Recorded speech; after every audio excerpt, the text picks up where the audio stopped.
Greetings, ladies and gentlemen, and welcome to the Wasting Time podcast. I'm your host, Chris the Nerd, and alongside for this ride is my good buddy, Gray. Gray, how you doing? I am doing well. That is good. That is good. I am also doing well, even though not really, because this is the second time we've had to record this podcast because of fucking Skype being shit. Yeah. Goddamn you, Skype. But anyway, we've talked about some very interesting things on the podcast. I think we haven't had very many, but I think our conversations have been interesting. But this is probably the podcast I have been most looking forward to because I feel like we're gonna have some pretty interesting conversations, some pretty cool rants are gonna come out of this one. Just overall interesting topics. Today we are going to be talking about Kill la Kill, a series that gained huge popularity at the end of 2013 into 2014, mostly because if you're anything like me, when this series was first announced, I was pretty intrigued by it because a couple of the guys who were working on it had also worked on another Trigger Studio series called Gurren Lagann, which is probably one of my favorite anime. Gurren Lagann was Gainax. Wasn't? No, well, these guys... They broke off and formed Trigger. I thought that was Trigger. You're right, it was Gainax. Haha, I'm dumb. But this was Trigger's first original work. Everything else they had done had been based on a... We'll just ignore the fact that I said that earlier. I had a dumb... I feel bad now. But anyway, these two guys worked on Gurren Lagann, and they teamed up to work on this, which is Trigger's first original property. Everything else they had done had been based off of a manga or some pre-existing work, so that's why there was some popularity there, and also there was a little thing called gratuitous fan service, which probably didn't hurt. Probably not. So we're going to be talking about that today. Both of us have recently finished the series. I didn't watch it when and neither of us watched it when it initially came out, and both of us started watching it over the course of the last month. I finished it probably a couple of weeks ago, and Gray finished it, a couple of days ago, at least at the time we were recording this. It took him a couple weeks, took me a little bit longer, because I'm easily irritated, so... With that said, let us begin our conversation about Kill la Kill. For those of you who who haven't seen Kill la Kill and you're still intrigued by the story and you want to see it for yourself, by all means do, and come back later. For the rest of you who have caught on, that's basically my way of saying that the spoiler tag is up, and it will be until the end of the podcast, so don't come crying to me when we talk about the ending and all sorts of other shit. So, yeah. With that said, we will begin our conversation, as we usually do on the Wasting Time podcast, by talking about favorite characters, and I think, I don't think this, we've already recorded this, so I know for a fact that our answers are essentially the same, so... Gray, would you like to cheat and tell us who your favorite character, parentheses, are? Yeah, like Chris said, I am kind of cheating on this by saying a group of characters instead of a singular character. Basically, all these characters as a group are the most interesting to me, and that is the Elite Four, including Satsuki, because their character interactions are the most interesting, and together they get the most interesting things to do and the best developments, and the way their relationships with each other, especially the Elite Four's relationships with Satsuki, are really well done, and bring about some of the best moments in the series. And basically, it's them together that makes me really like them, because separately, a lot of the characters are kind of flat, I think. It's when you get them in like combinations of each other that they really start to show more facets of themselves. And even on their own, the Elite Four are the best characters. I would agree with that. My answer is essentially the same, as you know. My top 5 characters are also the Elite, as a combination of the Elite Four and Satsuki. Would you care to give your order so that way there's at least some difference in our answer? Number one for me is Gamaguri, and I believe that's the same for both of us. That is correct. Both of our number ones are Gamagori. And second for me is Sanagayama. I know you've said that Sanagayama is a distant second for you in terms of Yes, the Elite Four. he is. I liked him a lot. He was it was more hard for me to pick between Sanagayama and Gamaguri. Oh, okay, that's interesting. For me, I didn't dislike. I'll say that I say that he was a distant second, and that I stand by that. For me, he was a distant second. I think it's just because I liked Gamagori so much. Yeah. And I did still like Sanagayama. I like his backstory. I like the use of his powers, at least up until the very end. We'll get to that later. Right. I do like Sanagayama. I think he's an interesting character, and I think he's fun. What I like about Gamagori, the reason why I like Gamagori so much, the reason why he is bar none number one for me, is because I like the selfless characters. Like I think like a character who is completely selfless. I don't know what it is, but I'm usually very intrigued by those characters. And even though you're like super cynical. yeah, even though I'm like a super cynical asshole and I hate most people, I do like the selfless characters in television and in media. So it's just a weird thing about me. But I really like Gamagori. He has a lot of great moments where he shows that, because all the other members of the Elite Four, like, they all have, like, at least for the most part, they all have, like, interesting, as you said, they have interesting interactions with Satsuki, and their backstories with Satsuki are interesting.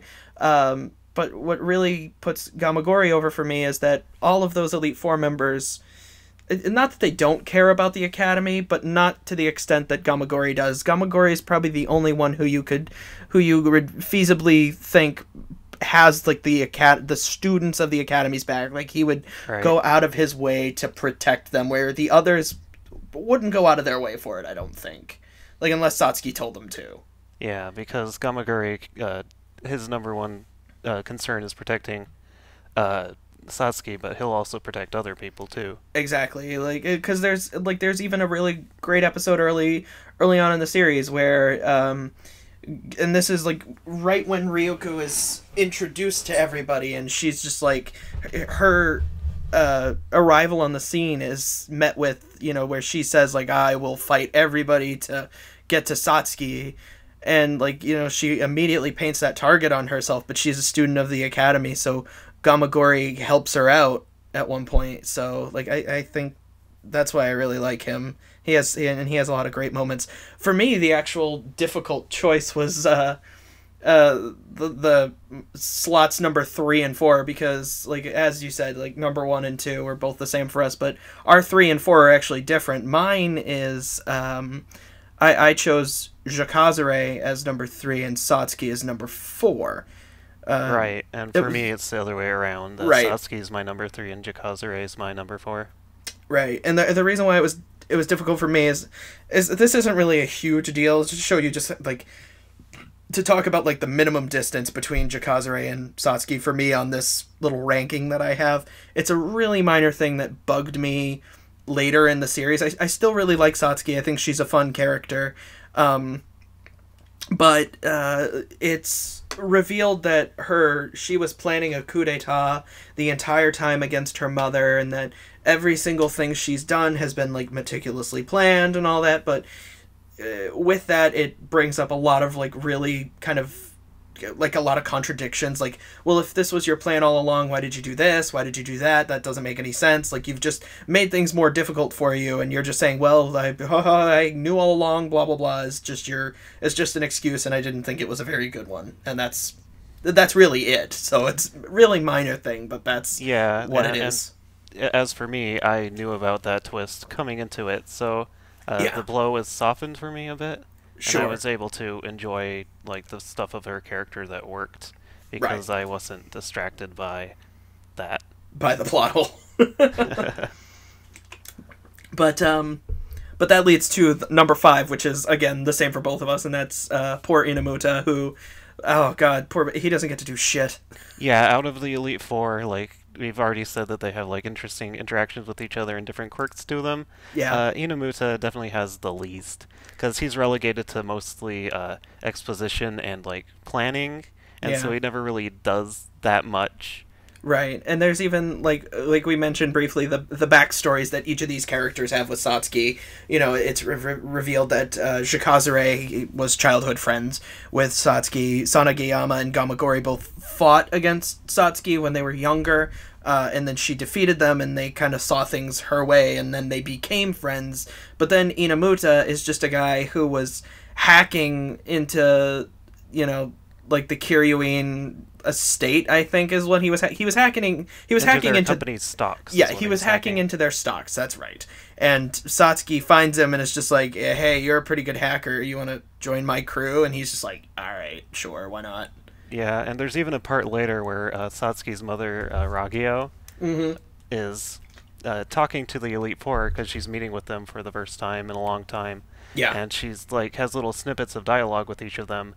And the thing that she says to Inamuta is she asks, "So, are you still like hacking into international stock markets and companies and governments and things?" And he says, "No, I don't do that anymore." And she's like, "Well, that's disappointing." And yeah, it is disappointing because then his character doesn't have anything interesting to do. No, and like even in like all the final battles and everything, he just gets the least to do. And Whenever the Elite Four like each have like a badass line to say, he like gets the least. yeah, his is always just like, sometimes it's not even like a badass line, it's just something like, you know, like Gamagori will say something cool, Shikazure will say something cool, Sanagiyama will say something cool, and then you'll have Inamuta is just kind of reiterating what they're all doing.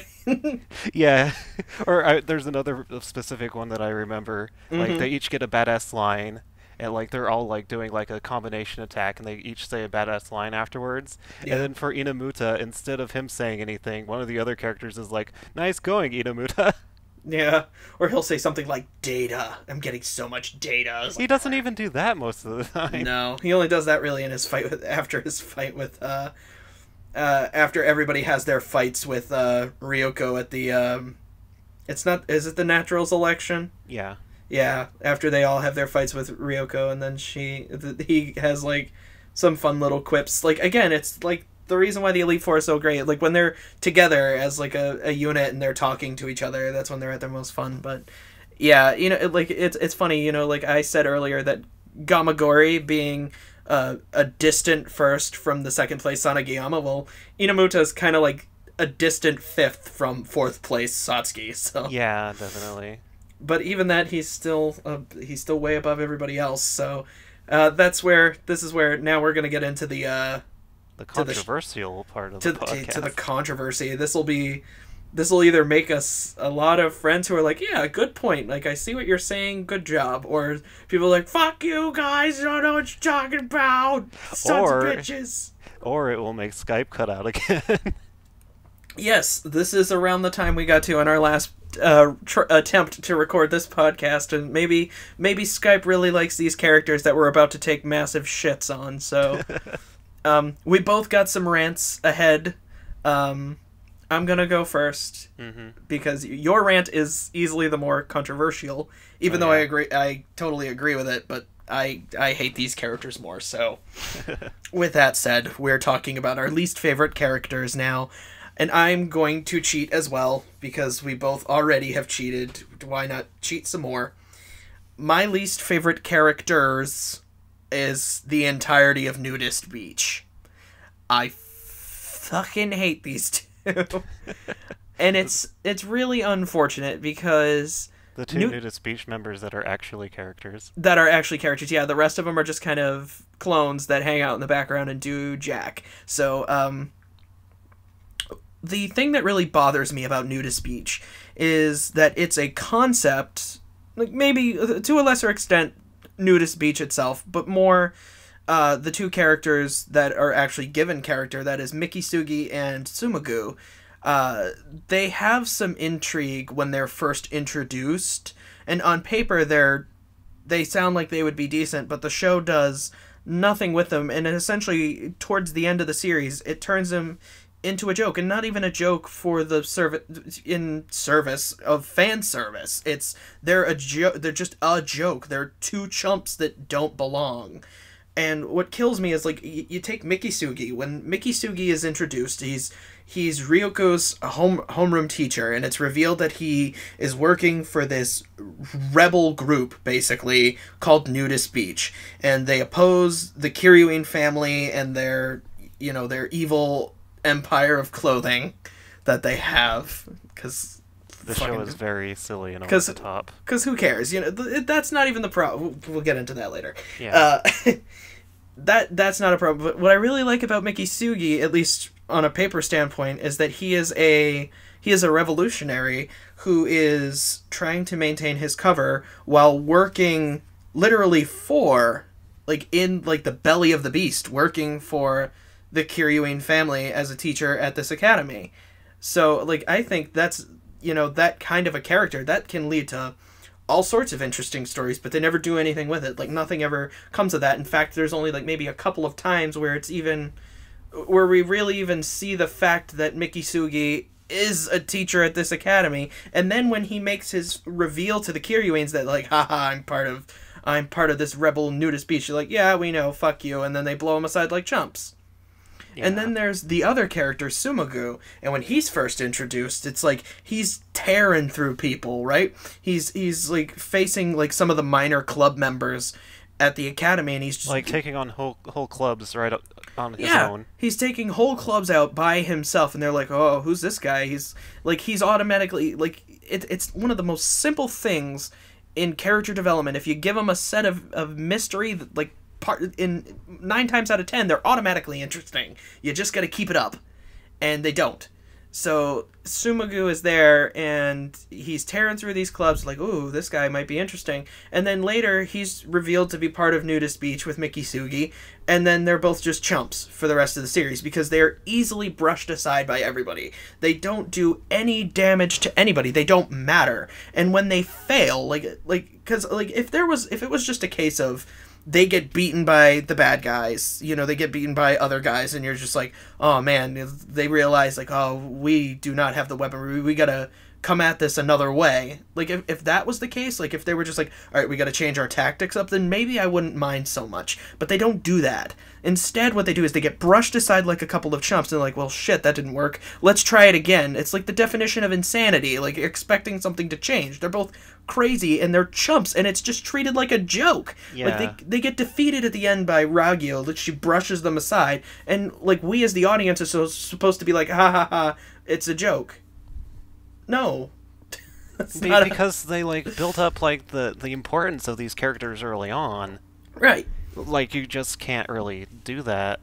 No, and, like, in fact, like, if you really boil it down to its finest points, like, the only reason Nudist Beach existed at the end was because they had the ship.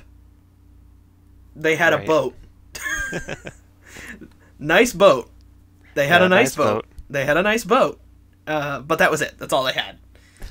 And for the rest of the time, the only thing they ever did was take their clothes off and exposit. At least Mikisugi.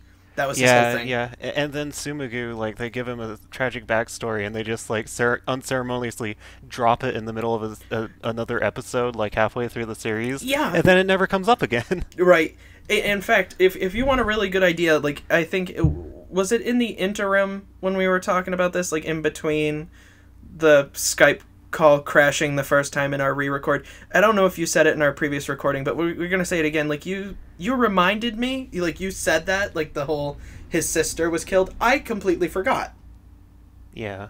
Like, that's how unceremonious it is. It's not like I watched this series months ago. Like, when we talked about The Legend of Korra, on our last podcast, when we talked about Legend of Korra, it had been months since we'd seen that shit. Yeah, and, like, we forgot, like, the order of some things. And we forgot the order. Out, but we remembered, like, all the important stuff. Remembering, like, not for nothing, we remembered 4 seasons worth of stuff.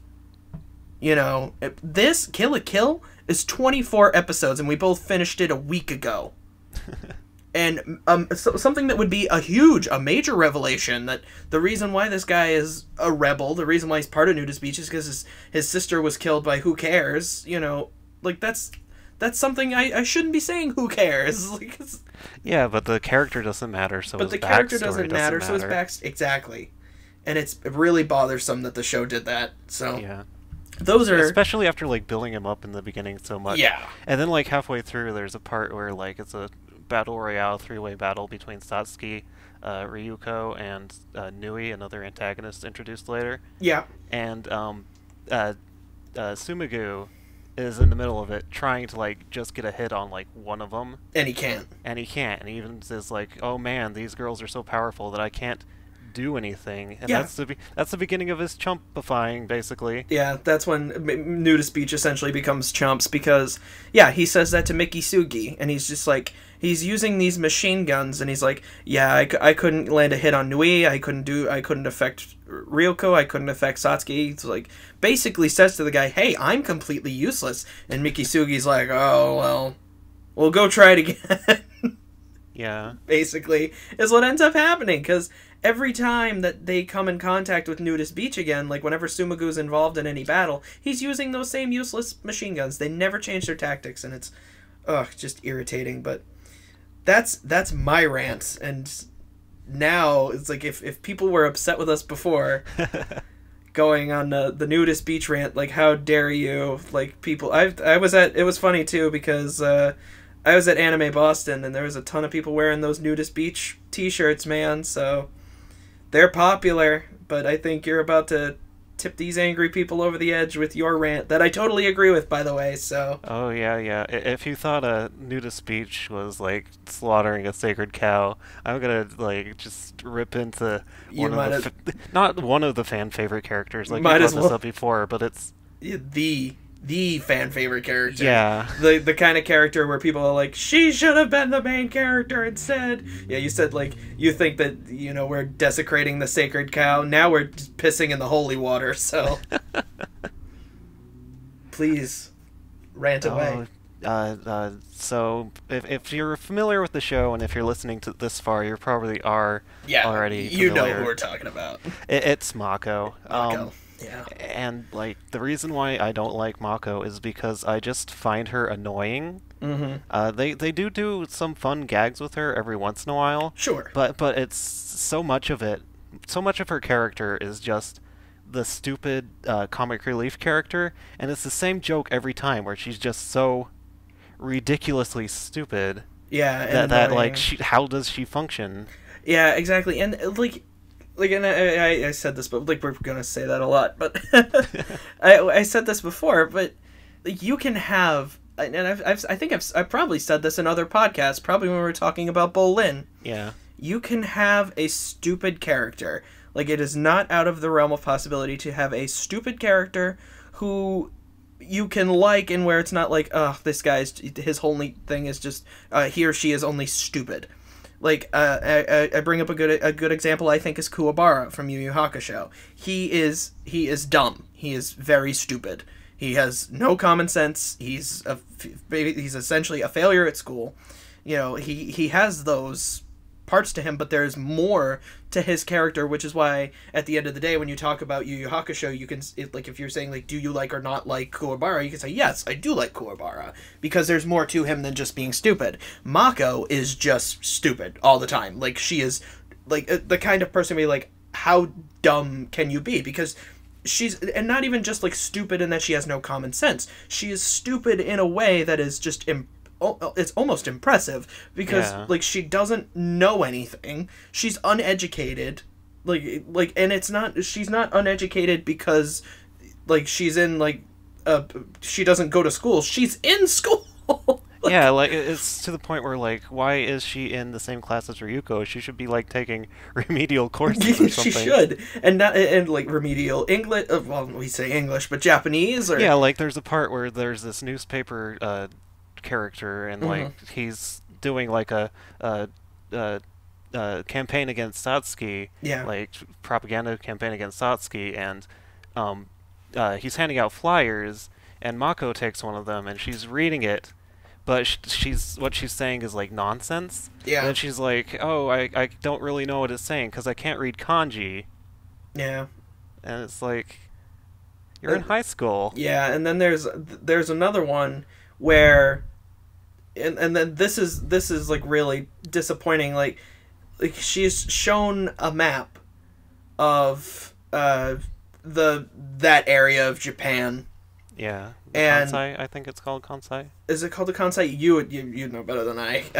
Yeah. That area, she's shown that area of Japan, and they list these different regions like Osaka, and I'm sure they say Kanto because that's a popular one, and the others as well. They say these regions of Japan, and she gets them all wrong. She doesn't know basic geography. She doesn't know where she lives. I was like, no, granted, I wouldn't consider myself a geographical mastermind, but like I know at least my area.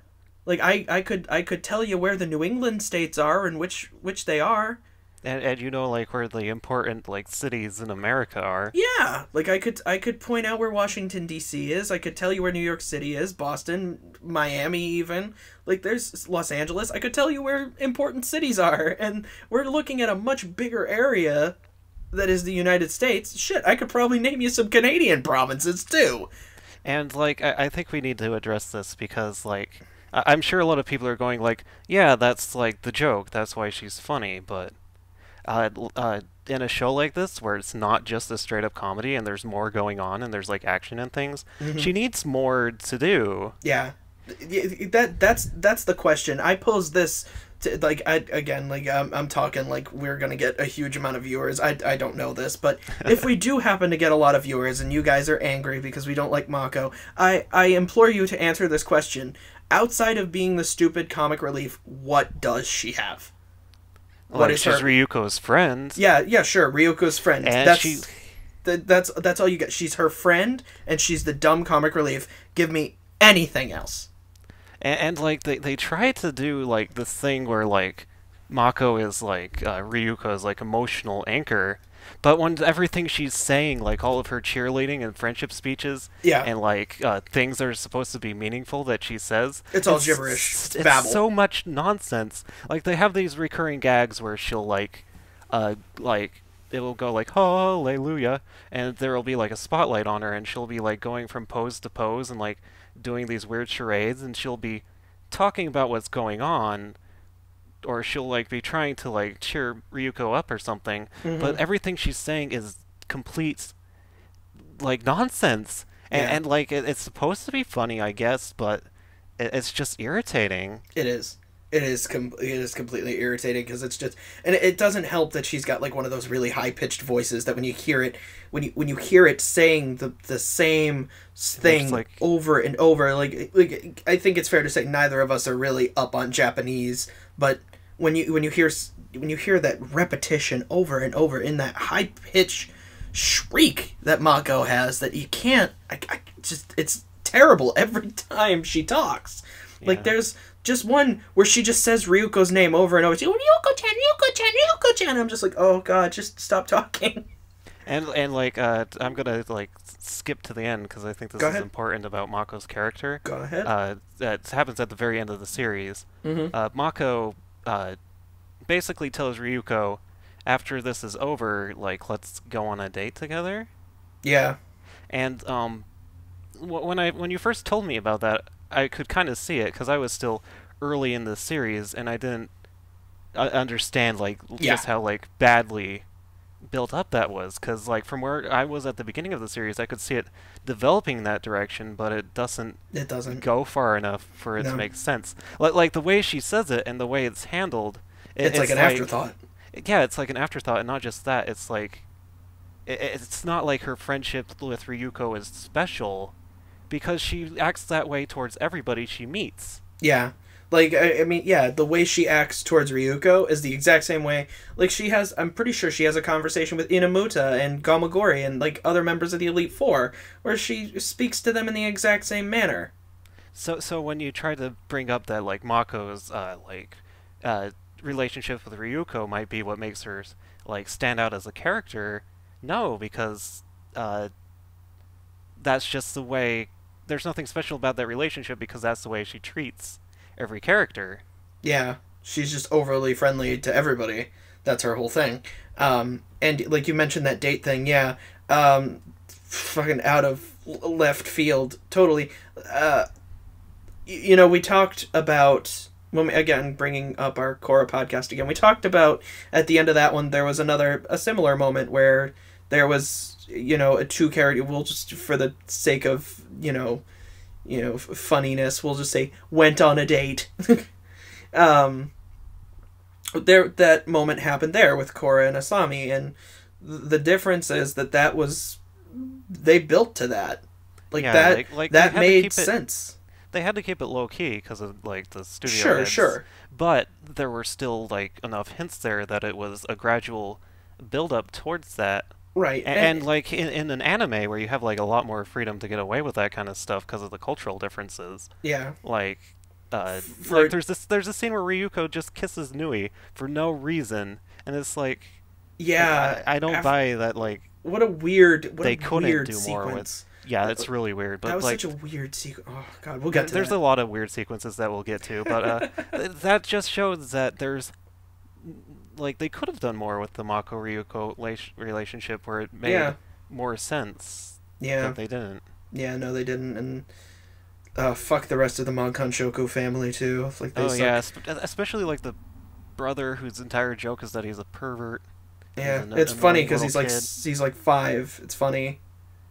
Like, you remember how it was funny back in Dragon Ball when Goku was like peeking at Bulma? You remember like that? How you actually laughed because the joke is that he's uncultured and Yeah, the thing that made Goku funny, like those jokes funny, is that Goku didn't actually care. Exactly. He was just so like he was oblivious to it.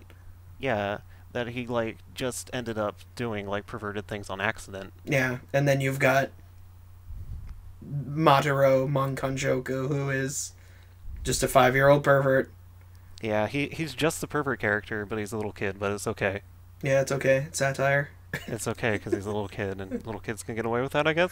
Yes. My favorite Monkanshoku ends up being the dog. The dog. That tells you something. The dog followed closely by the mom because she doesn't do anything. Yeah, the mom and like the she makes food. That's her character, is that she cooks food. That joke was tasty. Fun. Yeah, it's tasty even though it's made out of like mystery ingredients off the street. Yeah. And that joke is funny like the first time, but right. like every single character they just keep doing the same joke over and over again. Yeah. Yeah. No, I agree. That is, oh god, you could do an entire podcast just on Mako dislike. I will say this though. So that way, the fanboys who are no doubt crying in the comments, so that way you don't think we're all hate. I do think Mako has some good moments. She does. She's not without bad moments. I think we'll talk about this more in depth in a little bit, but when she becomes the president of the Fight Club, I think I really like her Goku uniform design. I really like that. Like when she goes crazy with power, like I think that's fun, and I think she has a really good moment at the end where she realizes her own limitations and just kind of leads everybody in the fucking hamster wheel that powers the nudist beach boat. And she does have. There are some funny jokes with her. Yes. And her stupidity, but just the amount of annoyance. Like every single episode, like a few funny gags here and there don't make up for how annoying she is most of the time. Exactly. And like we brought this up last time, and I don't think we brought it up this time, this recording yet. Like the fact that she just tags along for every single dangerous event, like for no reason. Like there's, it's just because like she's Ryuko's friend, and Ryuko's just like, oh, I don't care, whatever. Yeah, I guess you can join. Who cares? And then most of the time, she doesn't even do anything while she's there. She just cheerleads. She cheerleads from the sidelines, yeah, and it's unfortunate she doesn't get to do anything, because if she actually got to do stuff, maybe she'd be a better character. Yeah, like if they let her keep the Goku uniform. Yeah. And we talk about, this previous recording with such reverence, and nobody will ever hear it. It's a mystery. It was It's so intriguing. good. You guys really missed out. It was so good. But this one has made it further, so That's true. now I think this shouldn't take too long. Let's go over our series recap, because there is a plot to Kill la Kill that Barely. that I feel is it's still worth talking about, at least. Yeah. Because I think for most of you, I mean, this is really where a lot of our dislike kind of stems. So at least mine. But again, we'll get into that whole stuff. So let's do our little plot recap. I guess I'll start us off with a basic. I don't think we really need a really huge in-depth thing. We just basically go through the major events, because a lot of unnecessary crap happens, kind of, so it doesn't matter. Yeah, there's a lot of events that happen, and they're just kind of like one-off things that don't play into like the more like overall arc. More like a procedural. So we're just going to be covering really the main story points. So to start off, we have our main character, Ryoko Matoi, and she's a vagrant, and she has come to Honnouji Academy in search of her father's killer. And she believes it to be basically the head of Honnouji Academy, named Satsuki Kiryuin. From there, and again, I'm hugely going to skip over a lot of stuff. So basically, she instantly starts like fighting against like club members, like heads of the clubs of Honnouji Academy, who use these uniforms called Goku uniforms that kind of enhance their physical abilities, and also with most of them give them a special power of some kind. So Ryoko starts fighting a lot of these people and defeating them in her quest to find her father's killer. She's also in the not in the interim. There is a point where she just discover Senketsu? I don't remember. Basically, after she's gone to the academy the first time, she basically is upset at her powerlessness, and so she goes back to her father's grave, and she's like crying, and she ends up. That's right. And she like goes into the house, and she's like crying where he got killed, and she just happens to bleed on Senketsu, and that activates him. Yes, alright. And Senketsu is essentially a sentient sailor uniform called a Kamui that whenever Ryoko bleeds on it, it becomes activated, and it turns into a fetish outfit. Yeah, it's a super-powered schoolgirl uniform that transforms into a thong. Yeah, basically. It's not a thong, man. I think you're going to use that clip at the beginning of this. Yeah, probably. You'll find out. I guess I will. Yeah, I will.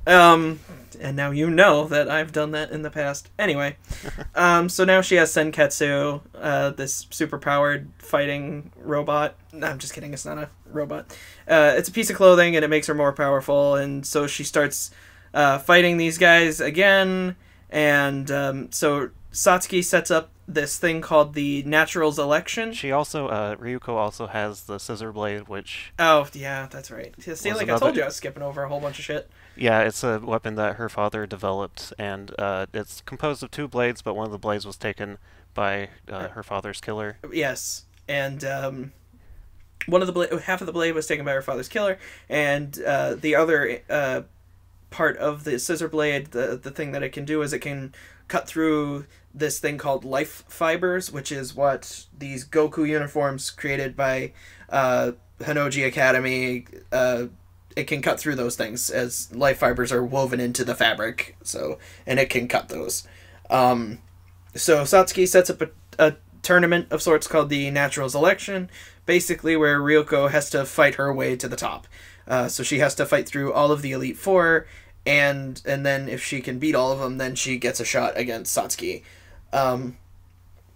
What follows is a series of fights. She has one against Gamagori. She has one against Inamoto, which it doesn't really qualify because it sucked. And then let's talk about that for a second. Like the yeah. Naturals elections fight. This is a pretty good breaking off point. We'll the actual fights before we get to the interruption of the Naturals election. Let's talk about the fights. I really liked the fight with Gamagori. Yeah, it was pretty good. And I don't know if I really I liked the visuals of the fight with Jokazare. It wasn't bad, but fuck that fight with Inamuta. It's terrible. Yeah. To go into more detail, I actually want to talk about like the beginning of the series and my experience with the very beginning of the series. By all means, I watched that a long time ago. Barely remember it. Yeah, when I was first getting into it, like the first handful of episodes where they're at the academy, like I really like those episodes. And one thing that I really will give the series props for is like it really owns like the over the topness of everything. Yes, I would agree with that.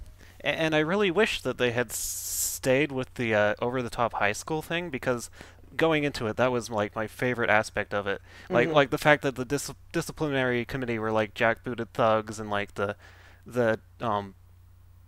student council ruled over everything with a iron fist, and all the clubs were over the top, and like everything was just like high school, but like cranked up to 11. And I really liked that aspect of it early on, and it ends up becoming much less important later. Much less important is like non-existent. Yeah. Like the fact that they're at a school doesn't even... You could have fooled me that they were at a school. Like right as the Naturals election starts, that's when every like aspect of the series that had anything to do with a school is pretty much thrown out the window, other than the fact that they constantly say that they are at Honnouji Academy. Yeah, pretty much. And then another... I did have some issues with this early stuff, even though I did like it fairly. I did fairly like it, but there were some problems, especially with pacing. I know one thing that this series has gotten a lot of praise for is like how fast-paced it is. Yeah. But the beginning episodes are like way too fast, and then the later episodes are like way too drawn out. Yeah, I'd have to agree. And we'll talk about the animation later, and I did have some problems with the animation here and there, even though in other places it's pretty good. But now, getting into the Naturals elections themselves, you can take let's talk about the fights themselves. So the first fight she has is against Gamagori. Sanegayama though. She had a fight before against Sanegayama. Yeah, it's worth noting because this is the only time. This is the only time that they actually bring up a fight between Ryuko and Sanegayama. And he becomes blind after this fight. Yeah, if I'm not basically they fight like 3 times, I think. Because the first time they fight and Ryuko loses. Yes, that's correct. Then they fight again and she blinds him. Well, does she blind him or does he blind himself? Oh, that's right. He did that to himself. Yeah, basically his ability early on was that he had like super sight. Yeah. And so he beats Ryuko that way, but then she wins the next time by basically blocking off the eyes on his Goku uniform. And he's like, my greatest power has now become like my greatest weakness, so I need to overcome this. And so he blinds himself in order to raise his other senses and give himself an edge. Right. And they never have that other fight. Well, they do fight again, and what ends up happening is pretty like bullshit. Like one of the things you're going to notice about our feelings on this show is that a lot of the fights end with kind of bullshit endings. Yeah. And this is one of those cases, because basically Sanegayama becomes so powerful that he overpowers his own Goku uniform, and even though he's basically winning against Ryuko, he loses because his Goku uniform gets torn apart by his own like strength, basically. Yeah, I hated that shit. Which is something that never gets brought up again in the entire series. Nope. For any character. Never happens again. And it was that was terrible. There's just a bunch of fights. And in the Naturals election themselves, we have the first fight against Gamagori. This is again when everybody's like Goku uniforms, like their powers are revealed. And the way Gamagori's works, and again, this is another problem with the series, is where they'll bring up these as much as I like Gamagori, I pretty much ignored this part of his character because the show essentially ignored it after this part. Oh yeah, after this fight, it just gets dropped completely. Yeah, it's that he had like the way his Goku uniform works is it's based off of masochism. So the more punishment he takes, basically the stronger he becomes. And so like to the point when he's getting hit, he's like, yeah, hit me again, hit me harder, yeah. Like that's the way it works. And they even call him like releasing his transformed Goku uniform after he's taken enough hits. yeah. They call it him climaxing. So Yeah, and like whether or not you find that interesting is on you. They never bring it up again. Like after that he loses, Ryuko beats him, and then after this it never comes up again. Nope. This thing with him, like the masochism, I guess. I don't know. Did the Goku uniform make him do it? I don't know. The show never tells you. It's just dropped completely. And then like another aspect of these natural selection fights that I think is a problem even in Gamaguri's fight is that Ryuko just keeps pulling moves out of her ass. Yeah. Like new techniques, which I guess is kind of like a shonen trope. It is a shonen trope. It happens all the time, but it's still bothersome, whether it's a trope or not. It just happens way too frequently, for no reason. My other problem with these natural selection fights is you want to talk about pacing, is like they were all 1 episode long. Except for Inamuta's. Which was half an episode, and basically, he gets his butt kicked. Yeah, he gets massacred. Like he didn't even. How is he even in the Elite Four? Yeah, and Ryuko pulls out another bullshit out of her ass to basically beat his main to beat special a chump. Yeah, his main special ability is to turn invisible. So she's like, "I'll make Senketsu like grow really big." And the entire I hated that. I hated that. It looked stupid. It's like I'm gonna make Senketsu grow huge. She never does that attack ever again. She never does the sword. I don't think she does. Does she ever turn Senketsu into a sword again, like she did to beat Gamaguri?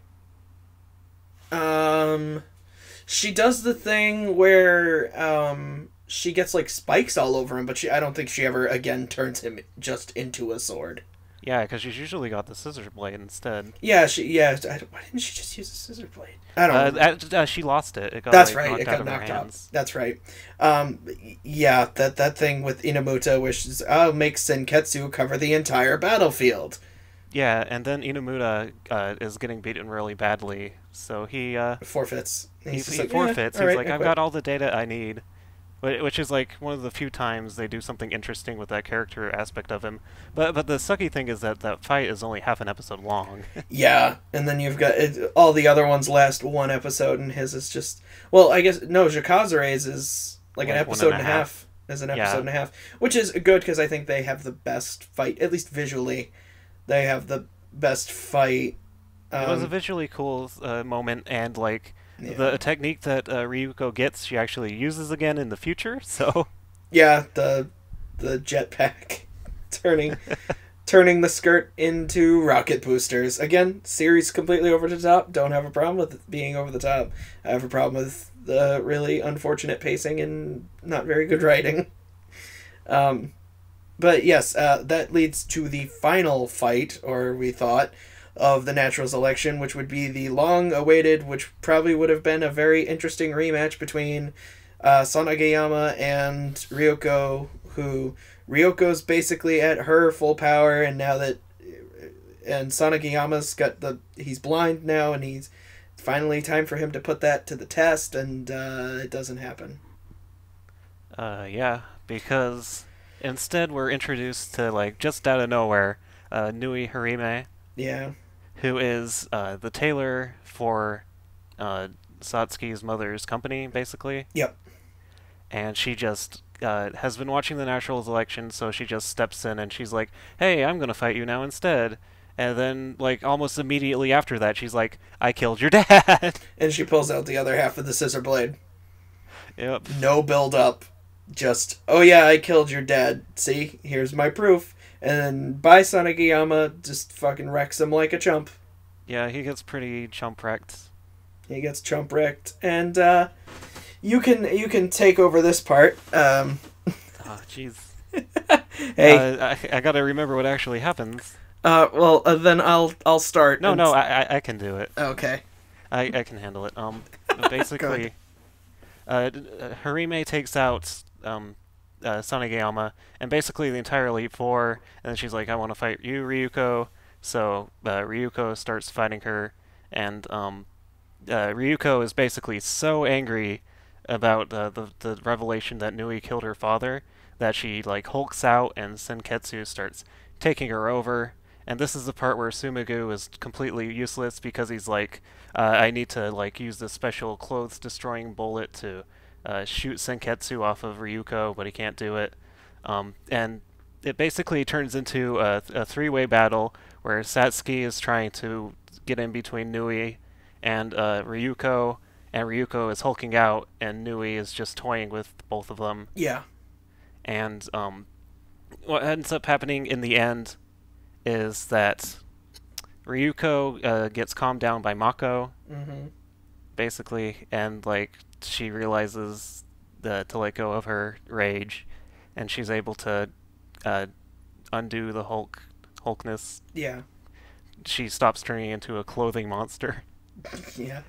And then I'm gonna stop you really quick. I'm sorry to interrupt, but you mentioned that thing where Marco calms her down.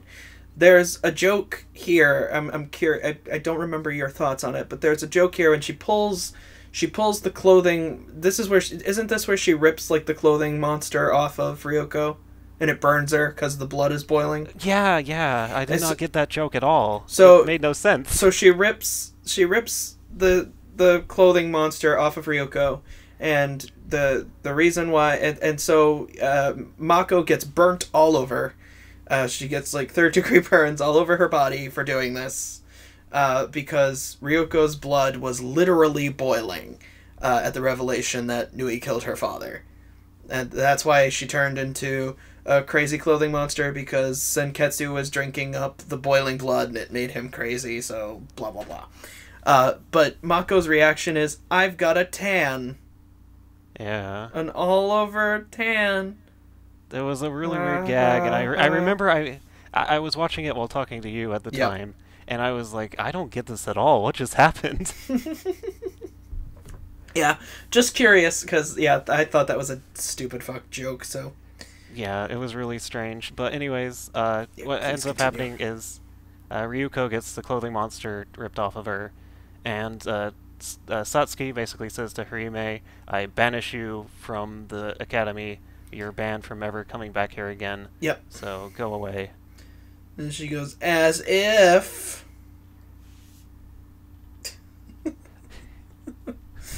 That's right. That'll teach you. Yeah, because she's like, fucking like, "Oh, I would never misobey Lady Satsuki, Ragyo's daughter," and she's like, "As if, fingers crossed behind my back." Yeah. Ugh, just dumb. Anyway. So we had Nui is revealed, and they're vanished, and then it cuts to something completely separate. It's like, it takes a huge fucking detour, and now we're at like the Tri-City raid, where but there's a point to it, which is why I'm covering it. But there's also an important thing that happens. Like there's a little interim episode between the Naturals elections and the Tri-City stuff that is mostly filler. Like basically. Oh, are you talking about the newspaper kid? Yeah, the newspaper kid I mentioned earlier turns out to be Nui in disguise, basically. Yeah. And so she uses that to get close to Ryuko, and then basically destroys Senketsu and pull it into a million different pieces. And Satsuki ends up taking the pieces of Senketsu and giving them to her students in order to prepare for the raid. Yeah, that's right. That does happen. And so the purpose of the raid, I mean, there's a couple of different... Like, the initial motivation, at least for the raid, is that... I think the reason that is given initially is that they just want more people to wear the clothing. Yeah, they're trying to get every school in the country under their control, basically. by having them wear Goku uniforms. So Right. so they go on this Tri-City raid where the members of the Elite Four and like the students of Hanoji Academy have basically all been turned into soldiers. Child soldiers, our heroes. So they go to these 3 different schools to basically defeat them and essentially indoctrinate them into like it's like Hanoji Academy's like the Borg. They're trying to indoctrinate everybody. So they managed to do this again in true Kill la Kill fashion of not having interesting fights last long. 2 of the schools are defeated like chumps. Yeah, basically the Elite Four come in and beat them like chumps, and then Ryuko comes in on her motorcycle and takes out everybody that's left like their chumps, and then takes back the pieces of Senketsu, and then it's over like really quickly for the first 2 schools. Yeah, the only school that puts up any bit of a fight is Osaka, and that's because they've got money. Yeah, one thing I did like about this little part, which I wish they had done more with this, Yeah. is I only really knew this because of like translator notes Uh-huh. on a manga series I was reading, funnily enough. Yeah. But each of the schools fights in like an over the top way, like Mm-hmm. the I think it's Kyoto. Is it Kanto or Kyoto? I think it's Kyoto. I could be Uh, wrong. I don't remember. The only one I remembered was Osaka. Yeah, basically, that area, that city, whether it was Kyoto or Kanto, is it's really steeped in like tradition and history. So they're based on like the 4 sacred beasts of Japan. Yeah, And then the you've got Kobe, and they have jokes about like beef and like American football, and it's just like that place is really known for their exports. yeah, Especially their beef. So they've got like beef armor. yeah. Kobe And beef, then you, which and is then actually you- quite delicious. I don't know if you've ever had Kobe beef, but Kobe beef is amazing. Nope. And then you got Osaka, which is known for their business and their money. So they're all about money. They like fire money guns. Yeah, and like And like they've got an army of people who are just like out for their own money yeah, interests. and then there's the head of that academy is like a really over the top looking guy. He's got gold teeth that say Zenny on it, and it's Yeah. like I like his character design. He made me laugh. But yeah, so Osaka's the only one that puts up any kind of a fight, but they all get defeated in the end because they're all chumps, and Ryuko defeats everybody else in the end because they're all chumps, and she gets Senketsu back, and praise the Lord, she's got Senketsu back. From there, where did they go after that? After the raid, was it the? After the raid, she like Is that when she has her mopey? I won't make Senketsu fight anymore. yeah, because basically at the very end of the Tri-City raid, she gets the pieces of Senketsu back. Doesn't Nui show up again? At Yeah, that point? because she doesn't get the final part because Satsuki has the final piece of Senketsu. And like they end up like fighting Harime and kind of Yeah. I think they kind of have a little momentary truce, and Satsuki gives it back to her, doesn't she? I don't remember. I don't remember what happens. It's kind of a It's a blur. blur. We watched But it I- quick. I do remember that the way that arc ends basically is Jakazure has exploded the nudist beach hideout, but then the nudist beach guys are like with Satsuki or not Satsuki, with Ryuko, and they're Yeah. like, well, we'll take you to the real hideout because the real hideout is actually like underwater, and we'll reveal everything you want to know about like your father and Senketsu Yeah. and the life fibers. And so basically that's where we start getting into like the real plot of things. Yeah, and keep in mind we're at like episode 14 or 15 out of 24, and this Yeah. is where the plot really starts. And essentially what it is, and I'm just gonna basically skip ahead and say it, the Satsuki this entire time has been planning a coup d'etat against her mother, Ragyo. and her evil her evil clothing company. That would be interesting. Yeah, An evil furniture show. Just as dumb. So her evil clothing company, and she is planning a coup, which is that little bit I was talking about earlier when, like I said, that they had a coup d'etat and they had things that they just made difficult for themselves, like destroying the nudist beach base only makes things more difficult for themselves. Anyway, so she's planning a coup d'etat, and the reason why she did the raid in the first place was because she wanted basically more soldiers to be there on her side for when she enacted the coup. And the reason why she's been like fighting and challenging Ryuko and basically manipulating the facts to have Ryuko fight her is so that she could toughen her up. Yeah, that's basically the weird excuse she gives for that. Yeah, she gives that excuse later, and it's terrible. It doesn't make any sense. Like, and you brought this up. I know you were kind of skipping ahead to for time, but I did want to like just bring up like how stupid that part where Ryuko's like, I'm not gonna make Senketsu fight anymore. Yes, like is because it comes out of nowhere, Please do. Resolved by the beginning of the next episode, and that's it. But that also leads us to all right. So let's just say this, because that particular thing where she's like, I won't make Senketsu fight anymore, and then at the beginning of the next episode, it's like, yeah, well, maybe a little. Satsuki enacts her coup. It goes about as well as you'd think. Ragyo is not ready for it, but adapts very quickly and defeats the shit out of everybody. Basically, her and Nui also shows up. Yep, Nui also shows up, and they both together defeat the shit out of everybody. Like they even cut off like Ragyo's hand, and she just gets new ones because who cares? I think they cut off her head. They do, and she just puts it back on because who cares? Like it doesn't matter because as she's like the opposite of a zombie, where you don't have to destroy the head, you have to destroy the heart. Yeah, pretty much. That's how you kill it. That's how you kill a Ragyo. We should probably also take some time to explain the silly evil plots that Ragyo has planned. Okay. Because clothing are from space.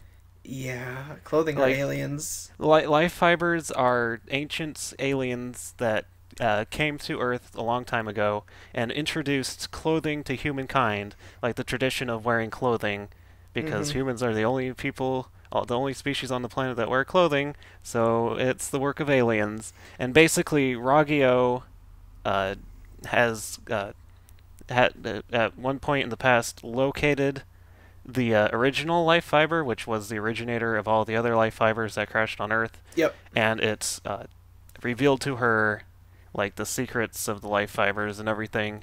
And so basically her plan is to make everybody in the world wear life fiber infused clothing so that they can be turned into a power source for the life fibers so that the life fibers can reproduce and spread throughout the galaxy. Right.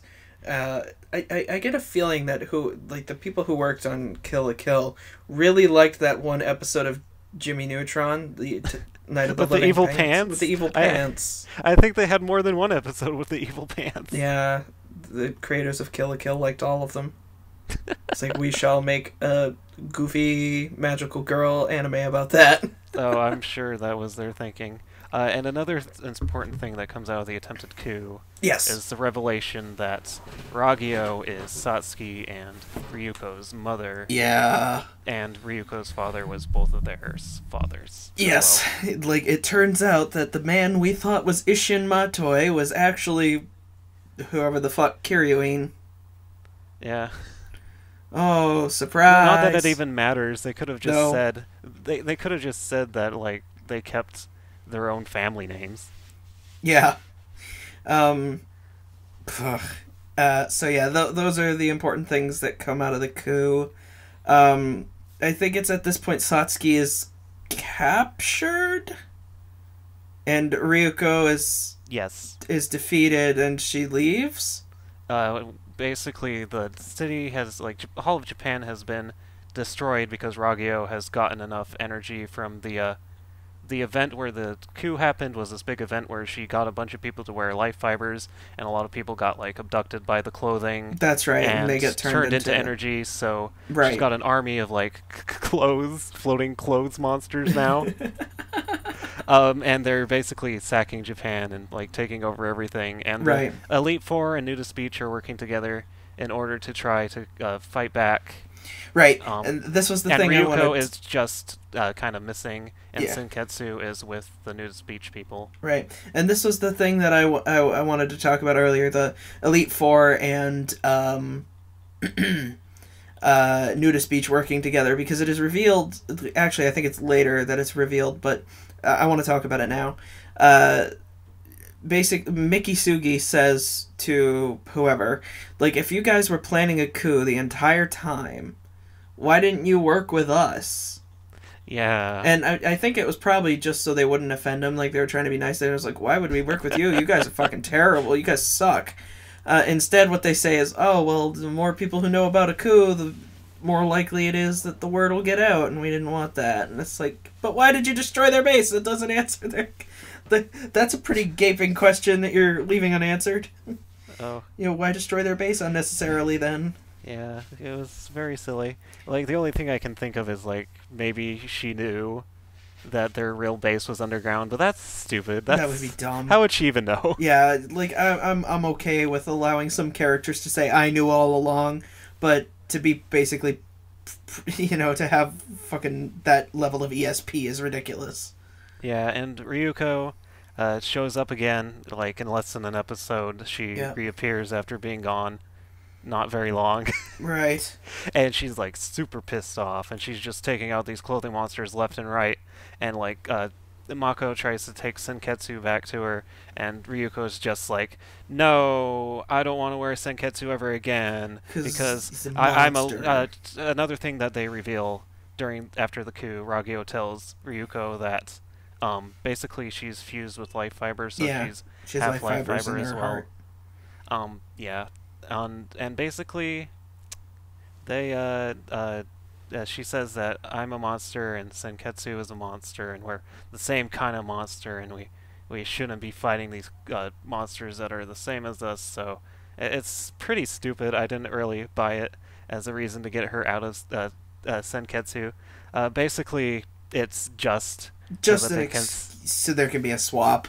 Yeah, it's a contrived way to get something we didn't mention is that Satsuki also has one of the special uniforms, the Kamui. Yeah, which is what called Junketsu. Yeah, Junketsu, which is like the opposite of Senketsu. And since Satsuki's been captured, Ragyo has Junketsu, and she basically gives it to Ryuko, and she's like, well, Ryuko goes there and she's like captured, kind of. Yeah. Well, she just kind of goes there, and Ragyo is just like, you can have this, join our side, get brainwashed by us. Yeah, and then they force Junketsu on her, and so she's wearing Junketsu now, and Satsuki is saved by the Elite Four. They save her, and they go back to the Nudist Beach boat. And that's when they have this conversation. That's when they had that conversation, like, oh, you know, why didn't you work with Nudist Beach? Because who cares? You guys suck. Yeah, that's right. And when they're talking, Inamuta has one of his greatest moments in the series where he reveals that something is on its way towards the boat. Probably the best line in the entire series that he gets. And it turns out that it's Junketsu wearing Ryuko is there, and... So in order to fight against it, Satsuki wears Senketsu, and there's your contrivance right there. As contrived as it is, like on an animation level, I actually really like this fight. Yeah, it's one of the best animated fights in the entire series, easily. And then, of course, when it's over, like, we'll talk about the animation more, like, after we're done with the recap. Yeah. But immediately after the fight's done, like, the animation just goes to, like, panning around single shots and, like... Yeah, really lazy, really bad. But at least the fight between Ryuko and Satsuki is well done. It had to be. Yeah, That because was it's one of the that's most the important fights in yeah. the series. That's the As one contrived as it is. as contrived as it is, that's the fight you've been building up to, like where they actually had a full fight. It's the one you've been building up to the entire time. So Yeah, and they have some fun stuff with like their opposite personalities because yeah, Satsuki like loves to like monologue, yeah, and Ryuko is just like shut shut up. the fuck up and fight. Yeah, I like evil Ryuko better than regular Ryuko. Yeah, and make her the bad guy, make Satsuki the main character. We got to that Which is later. another thing that we're gonna be talking about later. Yeah, I was about to say, we'll talk about that in a little bit. So anyway, they have their fight, and Nui appears again because she just can't fucking leave well enough alone. Yeah, she basically shows up to overcomplicate every important event that happens. Yeah, and there's actually a pretty decent moment where, um, Satsuki tells Nui, like, oh, you still don't trust that Ryoko's on your side because you're still carrying the scissor blade. Like, if you really trusted her, you would give her the other half. Yeah, and like Ryuko is eventually able to overpower basically by force of will Junketsu, and she just tears it off. Yeah. We talked about this, but before that fight happened, we talk about whether or not Nui trusts that Ryuko is behind, the bad guys, like 100%. Uh-huh. Like, she asks Ryuko that, and then she just, like, gives her that, fucking French kiss, and then leaves. That's right. We talked about that a little bit before, but... Another weird thing that we haven't talked about is like the weirdness with Ragyo, like always trying to fill up her daughters. Yeah, that does happen. Like, Yeah, randomly, like, when she has Satsuki captured earlier, like, she's, of course, completely naked, because it wouldn't be Kill la Kill if, everybody wasn't fucking naked all the time. there's even a part before that where Satsuki's been like beaten in a fight. I think it was at the end of the Tri-City thing. Yeah. And like Ragyo's basically like, "Ooh, take a bath with me in this special healing water." Yeah. And she takes that opportunity to fill up her own daughter. Yeah. And then when she has her, like, captured and tied up in the prison, she's just, like, smacking her ass a couple times. Spanking her. Just giving her a spanking for no real reason. And when she's got Ryuko and Nui together, Yeah. before she gives her Junketsu, or it's like she's filling her up. Of course. I'm pretty sure there's a time where she fills Nui up, too. No, Yeah. there is a time where she does say, Nui, you feel so good on me. Yeah, that's not till later. I know, but still, it's weird. She's weird. She's really weird, and I think they did it just to make like a creepy bad guy, but that's such a bad way Yeah. to make a bad guy creepy. I agree. But anyway, where were we?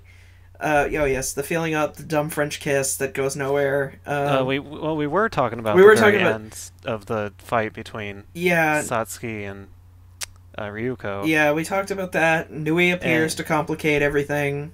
There's a pretty cool moment where Ryuko just straight up cuts off Nui's arm. She's like, whatever. My hands, my hands, my hands! I'm pissed, I'm pissed, I'm pissed, I'm pissed! Yeah, that happens. That's what she says. That being Nui. What happens after that? Oh, yes, so Nui there's a really runs away. Nui, a character who we haven't really talked about because she's not that important. The secretary for Ragyo Oh, yeah. shows up and Whatever takes her Nui fucking away. name is. Yeah, Takes Nui away. takes her away in a helicopter. Yeah, and they go to regroup and they'll attack them later. Which allows for a moment where Satsuki and Ryuko are actually talking. And this is why I really don't care for Ryuko as a character. Is like she says, I'll work with you, Satsuki, but first I get to punch you in the face. Yeah. And so she goes to throw a punch, and it's why the fucking Elite Four is so good.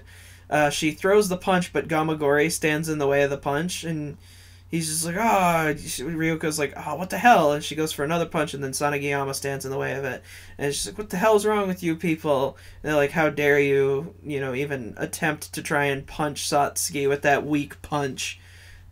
It's like, if you're gonna punch her, you gotta punch the rest of us, and all the Elite Four stand in the way, and it's the revelation that, you got good people looking out for you. Yeah, and Satsuki then has that, and like, which is way better than what Ryuko has, is the useless fucking Monkanshoku family. But yeah, because there's this moment where like Satsuki realizes like there's people who care about me. I've been treating everybody like pawns, but uh, all the time I've been surrounded by people who care about me. And then they try to bring it back to Ryuko by saying like, oh yeah, she's got the Monkanshokus, but it doesn't really work. yeah, because the Monkanshoku suck. And like that's also the part where like they reveal that Satsuki was using Ryuko as a pawn as well by having her fight and get stronger. Yeah, so that she could be a powerful ally against Aragio. Oh, yeah, go ahead. But I like the Elite Four side of that. I like the part with Satsuki having that revelation. Yeah. Don't care very much for her revealing the stuff about Ryuko being her pawn, because it's just kind of doesn't really make a lot of sense. Right, exactly. And really don't like the part with Ryuko, like her character in that scene, because it's just like, I'm gonna punch you. Yeah. I'm gonna punch you. That's basically her entire character. Yeah, I'm gonna punch you. You sum up Ryuko in just a few words. Oh, another thing, we didn't really talk about this. When Mako, like, we're talking about the Monkanshokus specifically. Like, they say, oh, the Monkanshokus, that's, like, oh, what a good family they are. Like, they all love and care about each other. That's what people should aspire to be, even though they're poor, back alley people. Yet, what they seem to forget is there was an episode earlier where the Monkanshokus get money, and then they turn into the shittiest people alive. Yeah, it's the same episode where Mako gets becomes, her Goku uniform. Gets her Goku uniform, yeah. It's like, and then their living quarters improve, and they immediately become snooty, horrible people who don't care about each other anymore. Which makes no sense. Like, if they were such a close-knit family that really cared about each other, the money shouldn't be like an object. Right, exactly. They should still be because, like, the dad goes from being like a back alley surgeon to being like a proper doctor, but that's not like a job where you'd be like away from your family all the time and like not have any time to spend with them. Yeah, but the entire family just doesn't care about each other at that point. Yeah, and like the mom, I guess, just why does she get snooty? Like, she's still a housewife. Yeah. Like, why? And it's ridiculous. And like yeah. everybody gets like smarter and more like cultured as well for some reason. Yeah. Like, finally the Monkanshokus are they have money, they're educated, but they're terrible, but it's bad. But it's bad. It's bad. That episode really bothered me, like just the morals of that episode. Yeah, and then when Satsuki says like, "Oh, what a great family they are," like, my immediate thought was, yeah, unless you give them some money. It's like, as soon as they start making money, they get smart, and then they hate each other. Yeah. So what are you? So are they trying to say that poor, uneducated families are the best? Yeah, it's so weird and off-putting, and I know it's like a goof. It's a joke. Yeah. It's over the top for the sake of a joke, but because there's also a story that they're trying to tell, it becomes a problem. Yeah, it is a problem. You can't hide behind "it's a joke." You got to do better than that. But anyway, so this is all in build-up for a final fight with Ragio, where, pretty much the Elite Four and Nudist Beach are going to be relegated to fighting the clothing monsters and the original Life Fiber. And then Ryoko and Satsuki are going to team up to fight Ragio. Yeah, and Nui also... And Nui, yes, is there as well. I think she mostly fights like everybody else. Yeah, because she doesn't have... Oh, no, they make new hands for her. Yeah, but she's still like relegated to like fighting like the chumps. Yeah, she fights the chumps. Again, I'm just gonna skip through most of it because the fight itself. I mean, parts of it, like, it looked pretty good.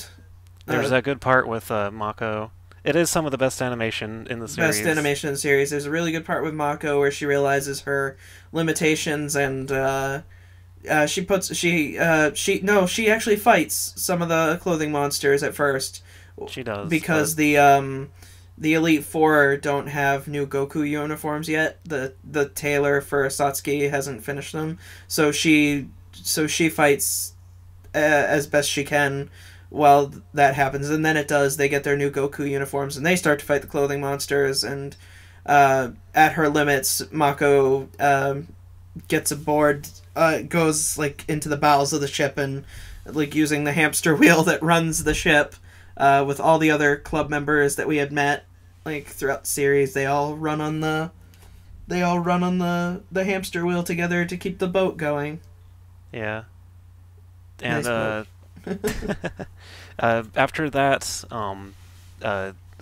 Nudist Beach actually do something by helping destroy this transmitter that Ragio was going to use to send out a special signal that was going to turn all clothing in the world into life fiber monsters. Yeah. So that the entire world would be like subjugated. Right. And so they managed to stop that. The Elite Four gets a cool moment where they get new uniforms and they do this big combination attack.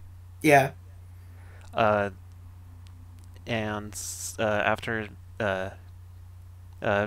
basically Satsuki and Ryuko are fighting Ragio, and the bad guys are losing, so basically Nui combines with the destroyed original life fiber and then turns into a new Kamui, I believe.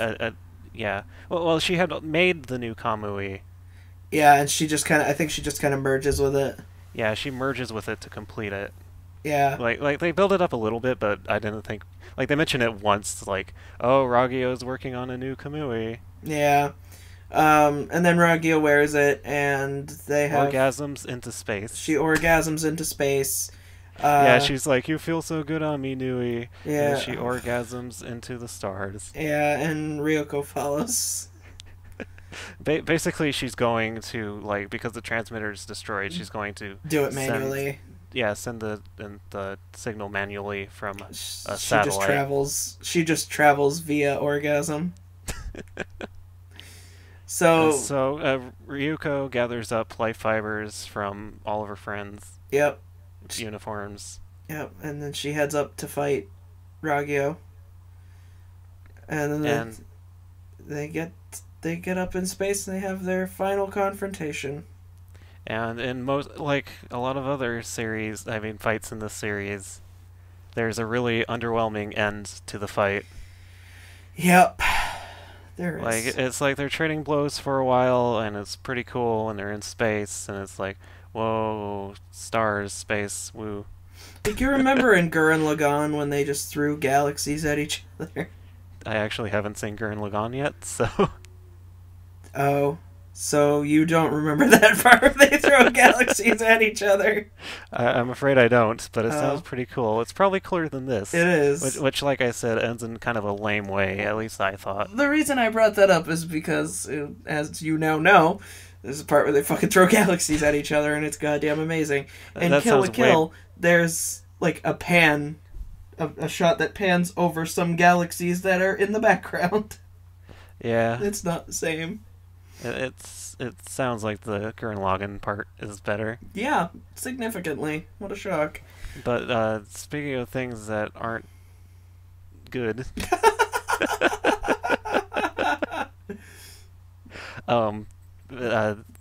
she's in space. Basically, the way it ends, which is pretty lame in my eyes, is that Ryuko shouts really loud.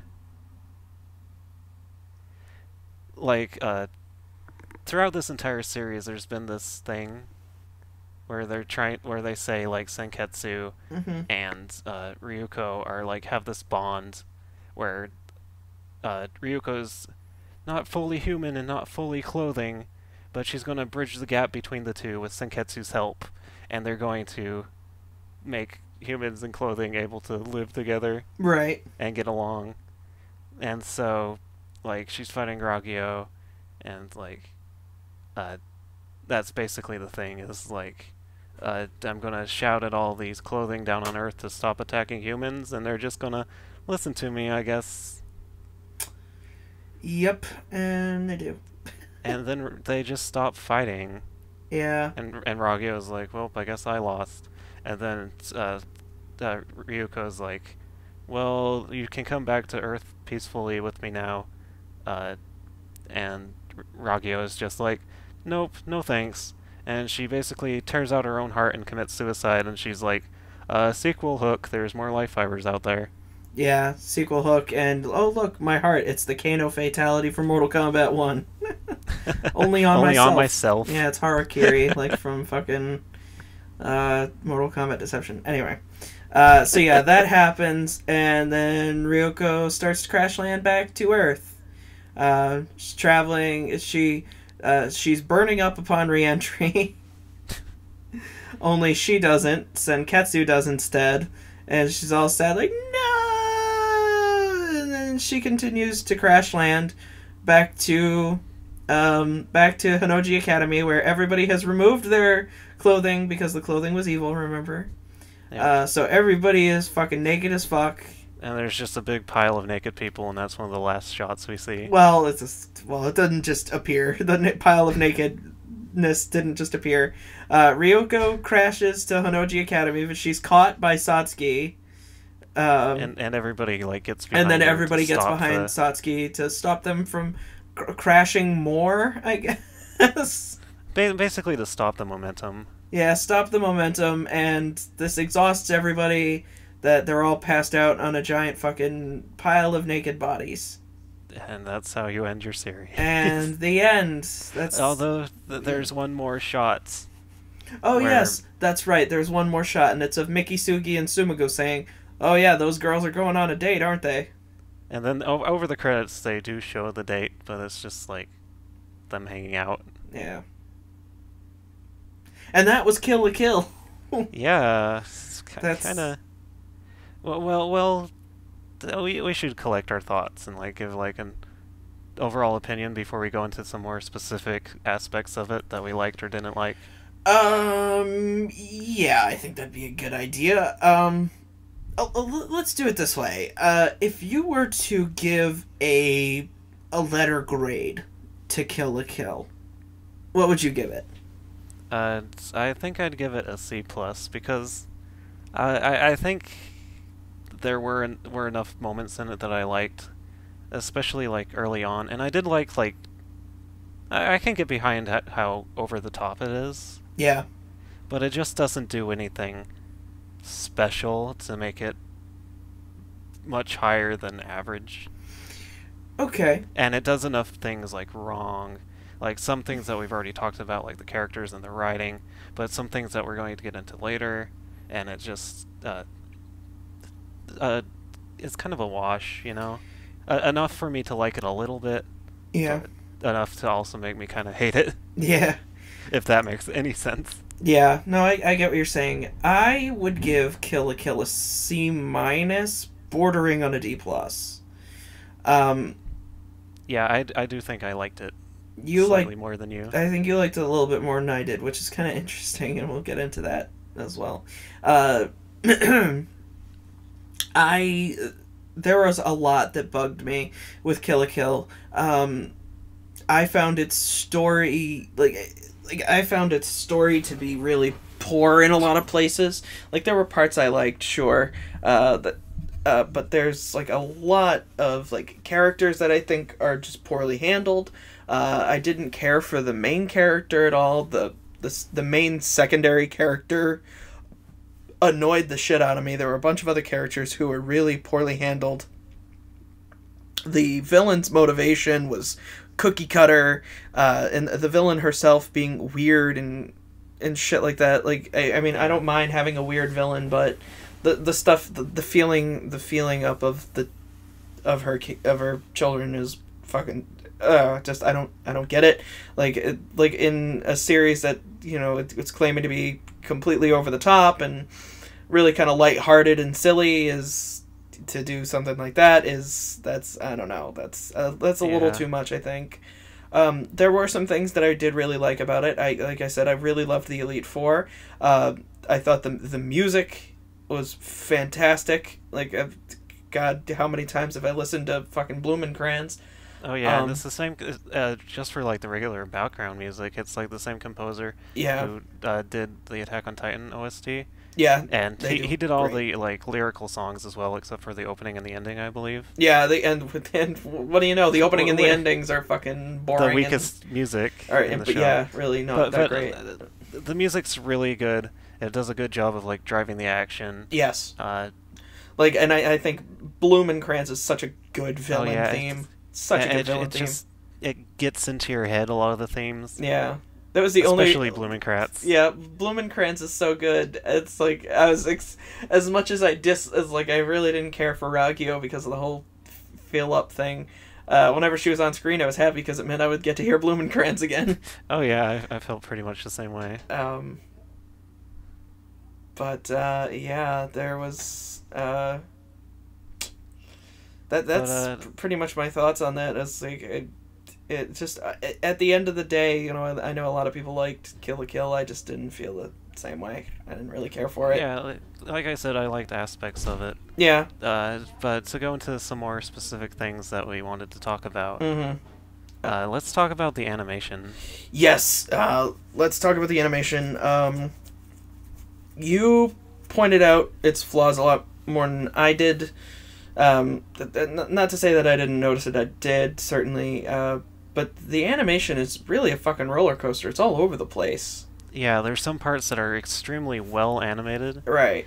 But then there's other parts where like I guess the budget really starts to show. Yes. Where it's a lot of like shortcuts that you see all the time in anime. Sure. But where other series might like hide it better. That's like, that. Yeah, that's Kill really Kill the la Kill thing. almost.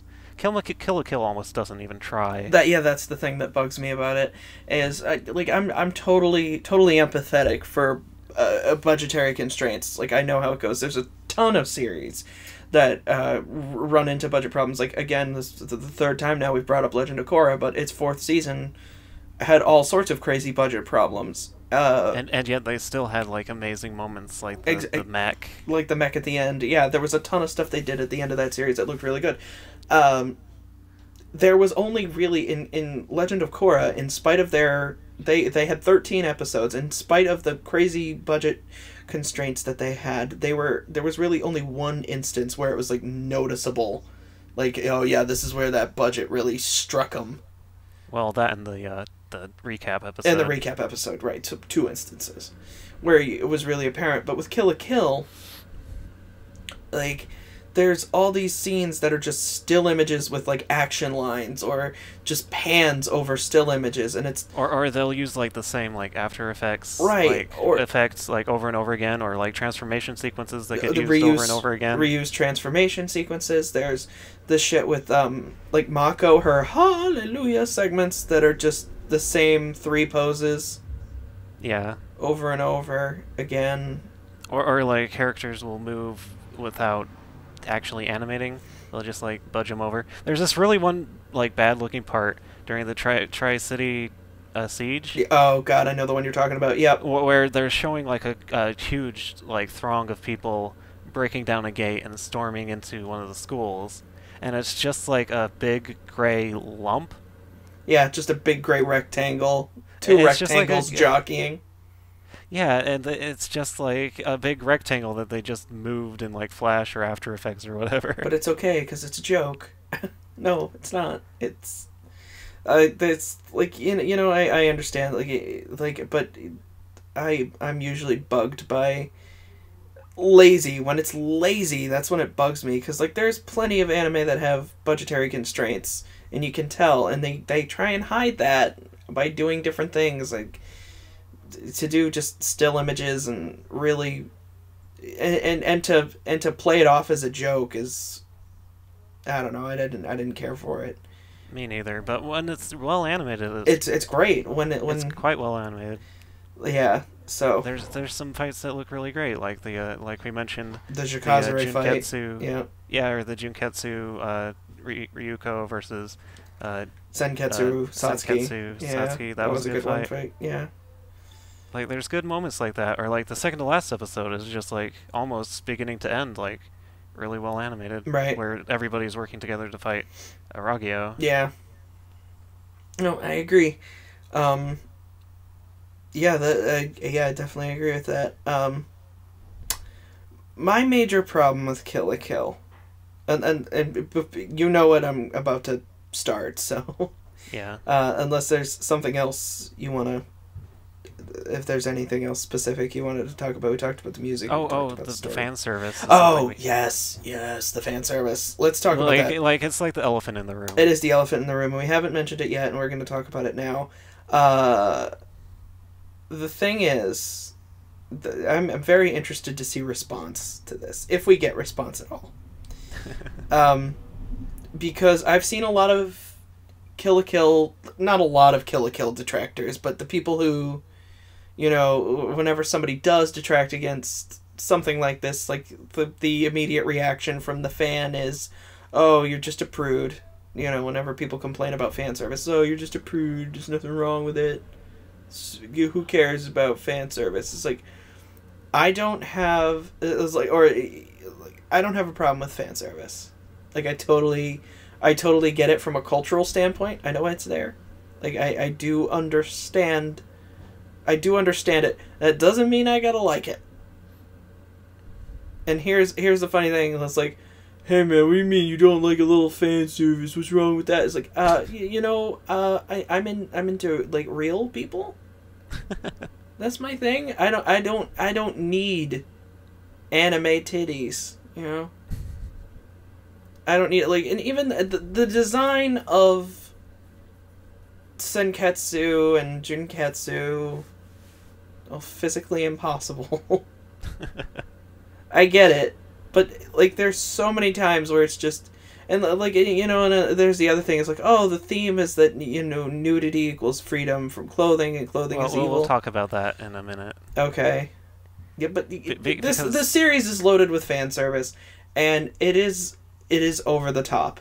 It is completely over the top, and you know what? I don't mind if it's a little bit, but when it starts to become distracting, to where that's almost all it's doing, yeah, then that's like I interrupted you because I wanted to talk about the themes, and like the next thing we're going to talk about, I wanted to talk about those together. Okay.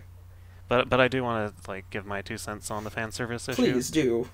Because you probably know this about me if you're familiar with us at all. Mm-hmm. But I'm gay, so the You're what? The fan service wasn't really doing like anything. Like, for me, it's just kind of there. Did it make you change your mind? No. Did it turn you straight? No. Well, there are also some like transformation scenes with the guys as well. So there you go. Like, there's no male characters wearing like ridiculously sexual outfits, but still a lot of nudity. Yeah. What are you talking about? They're all Ken equal dolls. opportunity. They're all Ken dolls. What are you talking about? Yeah. Well. They don't have titties blowing in the wind. That's so weird. Like when they're doing the transformation sequences, oh my god, it's like something. It's like a balloon that's like in a hurricane. It's just like all like so ridiculous, but to me, like, I just don't care because my real problems with the series is like everything else. Yeah, that's the other thing too. Like, the fan service is such a minor thing with this series. Like, it's got so many problems that like, I don't care about the fan service. That's like so low on the list of things. Like, everything that we've talked about so far is way higher. That's why we haven't talked about the fan service until now. Like, sure, it's the elephant in the room, but we haven't talked about it till now because everything else that we've talked about is a way more important problem. Right, and if I loved everything else, if like the animation was beginning to end fantastic, if the characters were really fleshed out and interesting, and if all of them were likable, and if I loved the story, I would treat the fan service the same way I do in other series that I really like that have a lot of fan service. Like, I think a good example of that for you, it's like, you can correct me if I'm wrong, but Shokugeki no Soma. Yeah, definitely. Like, like the fan service is there, and I'm kind of like, okay. It's kind of unfortunate how much there is of it, especially in the beginning. Yeah, it's over the top. Yeah. But the thing about it is, like, everything else about that series I like so much. Yeah. That it's just one aspect of it. Yeah. Like, it's not the reason why I like or dislike it, and it's the same reason. It's the same thing with Kill la Kill. If Kill la Kill had nothing but fan service, I would like it less than I do. But it also, if it had more than what it's currently got, I would like it in spite of the fan service. Like if it had more, like, good qualities to it. Right. That's what I mean. Sure. All right, and from my end, I don't know if you know this about me, like if you know us, but I am heterosexual. But even at Thanks for clarifying. You're welcome. You know, hey, if you get to come out of the podcast closet, I get to do the opposite, I guess, of whatever that would be. I'm coming. Wouldn't that be going back into the closet? Well, no, because I'm not. I guess it would be just going outside. Would that be what that is? I guess. I'm coming out as a heterosexual. I thought you all should know. But yeah, even that's the funny thing is like we're like on that particular spectrum we are opposites. Like, you know, you being gay, me being straight, and the fan service does equal amounts for both of us. Which is the point I'm trying to make, because it did really nothing for me. Just every time it happened, it was fun to just kind of point it out, like, oh, and now they're in a big fucking pile of naked people. Okay.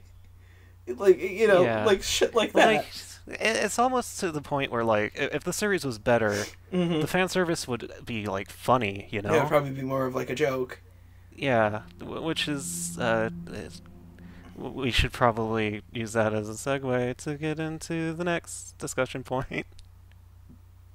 The themes and the jokes. Segues, I'm good at them. Yeah, it's like you should have just segued for me, because I wasn't picking up what you were putting down there.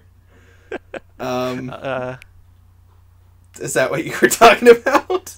Yes, because, Okay. one of the big defenses of a lot of the stuff Oh, the yes. show does... Yes, is that it's a joke. It's satire. Yeah, it's satire. That, it's yeah, a parody. I have heard that a lot. One of the big things I've heard in defense of Kill la Kill from people who, yeah, because there are a good amount of people out there who are just like, oh, it's just who only see the fan service. And That's it's just true. like, this is just a show about fan service, and the people who are defending it will say something along the lines of, no, you don't get it. It's that's part of the joke, or they'll say something like, you don't understand. It's satire. It's a series that's I've heard this a lot actually, that it's satirizing magical girl anime, and I was like, you know what? If you really want to watch something that satirizes or subverts magical girl anime, watch Madoka Magica. Yeah, and way the thing better. about and the thing about that in relation to Kill la Kill specifically is, it's if it was an actual satire and not just like occasionally playing with some of the tropes Yeah. of the genre, Mm-hmm. like it would be subverting more of them. It would be making more like commentary. Like I think the fan service is part of a joke. Yeah. But it's not satire because it's not actually commenting on anything. It's just using it Yeah. to be over the top. Yeah. Right. That's exactly what it's doing. It's just doing it for the sake of doing it, for the sake of being over the top, and it's, you know, it's just, you know, and that's the other thing too, like everything, every single like complaint you can have is just, oh well, that's part of the joke. It's not a good joke to me. Yeah, like I and get that that's- jokes are subjective, absolutely. This is our opinion. I don't think we're going and saying any of this is just true fact, but I mean, you can't hide behind, oh well, it's a joke. Like you can't have that as a criticism because it's just a joke. No, it is. It's still a criticism, whether it's a joke or not. Yeah, and like talking from like a thematic perspective, I thought if there was any place where there is like a little bit of more meaning or commentary to it, I when I first heard about the series and when I knew a little bit about it but hadn't watched it yet, Mm-hmm. I thought like you were starting to go into. I thought that the message would be like Clothes are evil, nudity like- is freedom. Yeah, clothing is like a metaphor for like oppression and uniformity, Mm-hmm. while like being naked or wearing No. like less clothes or like revealing clothes means the less clothes you have, the more free you are. Mm-hmm. And there's parts of the series that hold up to that. Yeah, there's a But couple of there's times that comes up, but but there's a lot of other parts where it contradicts itself on that. yeah, Where like nudity is treated as something bad, or like clothing is treated as something good, and it's not done in a way that is like you know, doing it in an interesting way where it feels intentional or like exploring duality. right. It just feels like they were all over the place with what they were trying to say. Yeah. If they were trying to do, If they were if trying they to were say trying anything, to say in the whole- anything. yeah, because that's the thing that I come down to, and it's like maybe I'm wrong about this, but I'm in the camp that doesn't think they were really trying to say anything at all. I think they just wanted to make an over the top series. Yeah, I think it's just silly and over the top, Yeah. and in a way, I can commend it for that. Yeah, When it's having fun with that, it can be pretty fun, but a lot of the time it's just irritating and annoying. yeah, and then there's times And where saying the same jokes yeah, over and over again, having really like underwhelming fights that end in underwhelming ways that doesn't feel like it's part of right. the joke. And that's why it's unfortunate, because there are also those for as over the top it is as the series is. There's a lot of times where it takes itself completely seriously and tries to play it straight, and it just Yeah, and that's where it's like and then weakest. that's yeah, exactly, that's when it's weak, and that's when those themes that, you know, apparently it's trying to go for kind of fall apart. Another thing that doesn't help when it's trying to be serious is a lot of it revolves around the character of Senketsu, which we haven't really gone into much detail, because there's Right. not a whole lot there. Well, Right. Like it gets a little better near the end when they've built up like his connection with Ryuko, but Ryuko is not a very interesting character either. No, So Senketsu ends up feeling like a prop. and he is. And it certainly Like, doesn't he's- help that within the span of a few episodes, we go from Ryuko saying, "I won't make Senketsu fight people of fight his own kind," to Senketsu, "You're a monster. I'm a monster. I'm never gonna wear you again. Bye bye." Yeah. Like, that was over the course of what, 3 episodes, where she went through that ridiculous change in character that made no sense. Yeah, And like, he's like, there just like, what is his reaction to it is just, Ryuko. Like, that's all he can say. Like the only Senketsu moment I really liked was when she gets him back, and he's like trying not to reveal that he was lonely, that she was gone, Yeah. that they were apart from each other, and she's kind of teasing him about it, and Yeah. she's like, "Oh, you were lonely, weren't you?" That was like the only moment I liked. And early on, there was a pretty okay gag where like he's being ironed, and it's like basically him getting a massage for him because he's a piece of clothing. Yeah. I wish they did more stuff like that. Yeah. If you're really gonna do this story about sentient clothing, you know, you should take advantage of that, because there are quite a few like actual jokes that could be made about that. But yeah, so I think we got through pretty much everything that we wanted to say about the series, with the exception of the thing we're about to do, Yeah. if I'm not mistaken. So, here's the thing. I'm the one who's more harsh towards Kill la Kill. I like it less than what Gray does, for sure. I feel like talking about it, I've come across as like very negative, anyways. Yeah. There are still aspects of it that I like, but Right. whenever I think about it, it seems like the negative aspects are the first to come to mind. Well, because I think the negative aspects of Kill la Kill are the more like important aspects. Like the thing, like when you talk about a series that's really good, you talk about like specific criteria, and those specific things about Kill la Kill are its weaker points. Yeah. So with that said, like, even though you came across negative, I probably come across more negative. And that's because I am. Like, I really, at the end of the day, do not like Kill la Kill. I don't think it's very good. I think it's redonkulously overrated and overhyped.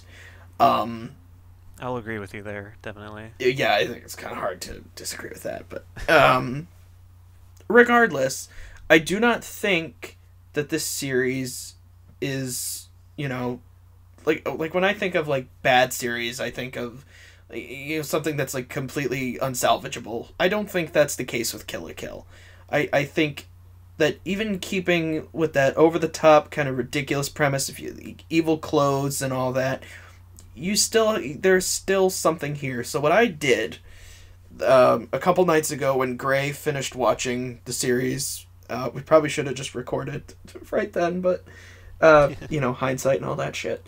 I also had a bunch of like work that I needed to do for school, so that's true. So it's probably good that we didn't. But anyway, while we were talking, because he had finished, and I was just like, as we started talking about Kill la Kill, and I said, you know what? I think that there is a way that you can make this work where it's not that bad. And I basically did like a pitch for a redo of Kill la Kill, of things that I personally would change, and you know, the things that I think would make it a little more interesting or better in certain cases.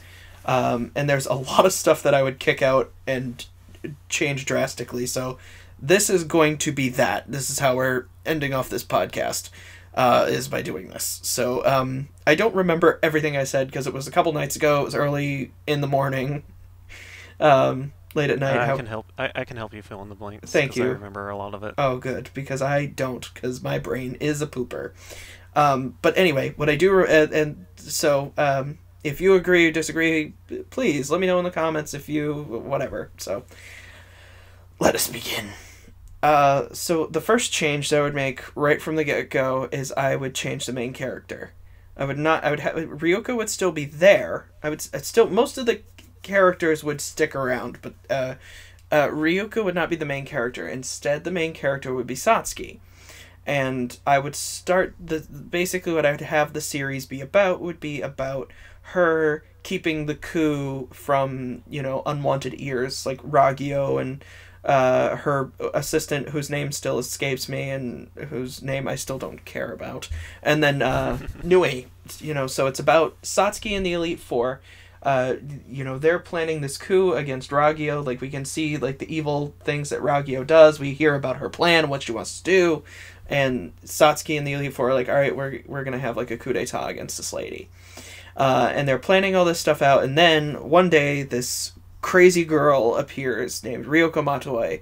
And she's just like fucking shit up. She's fighting club members at the academy.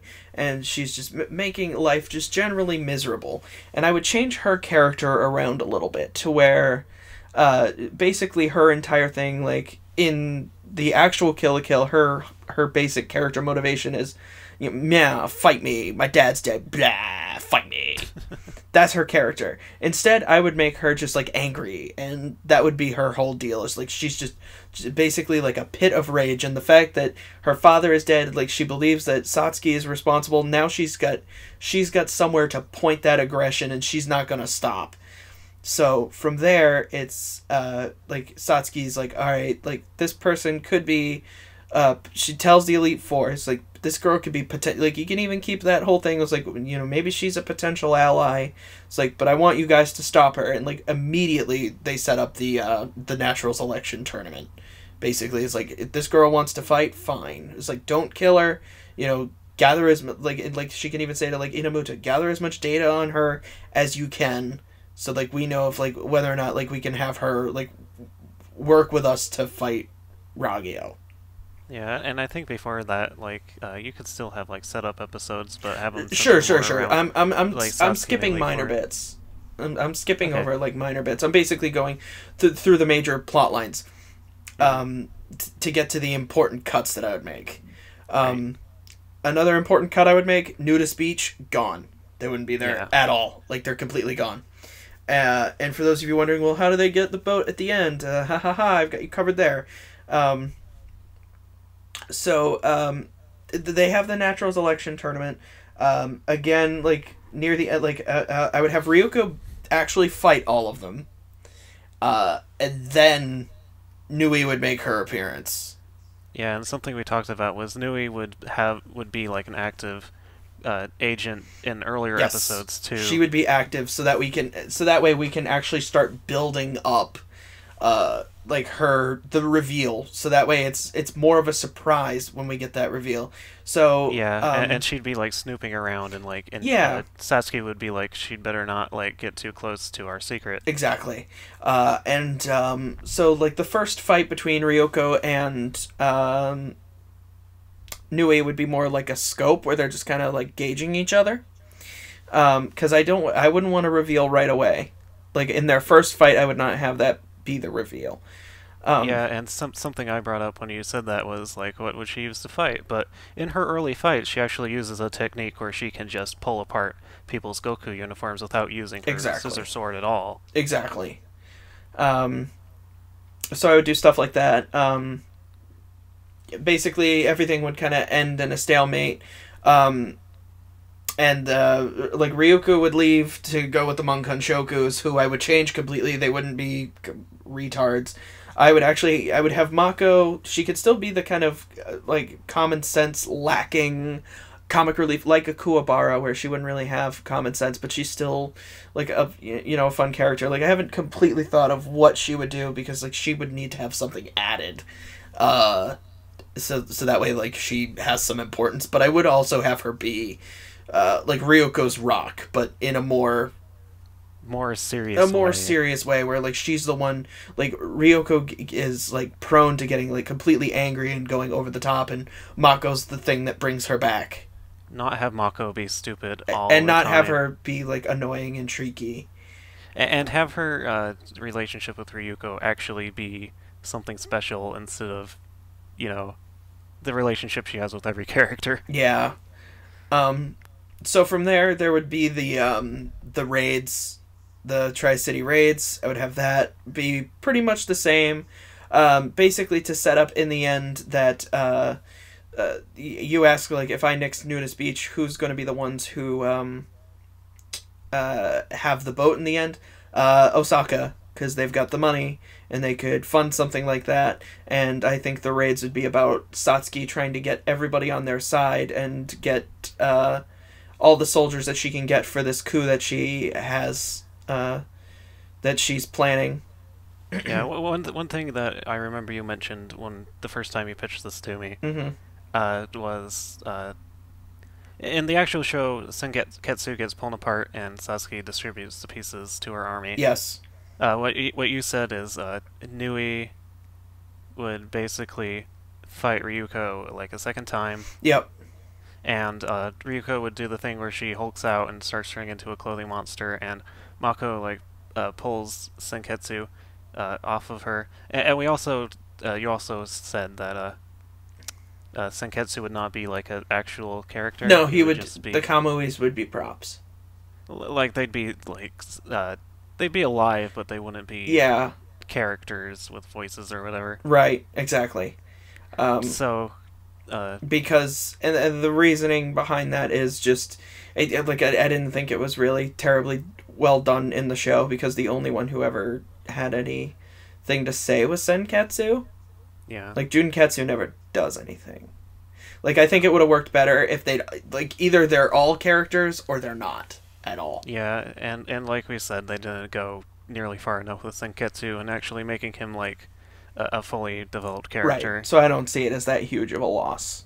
And so like instead of having him get gathered up back together, I remember you pitched instead that like I can't remember who you said, but one of the other characters would like help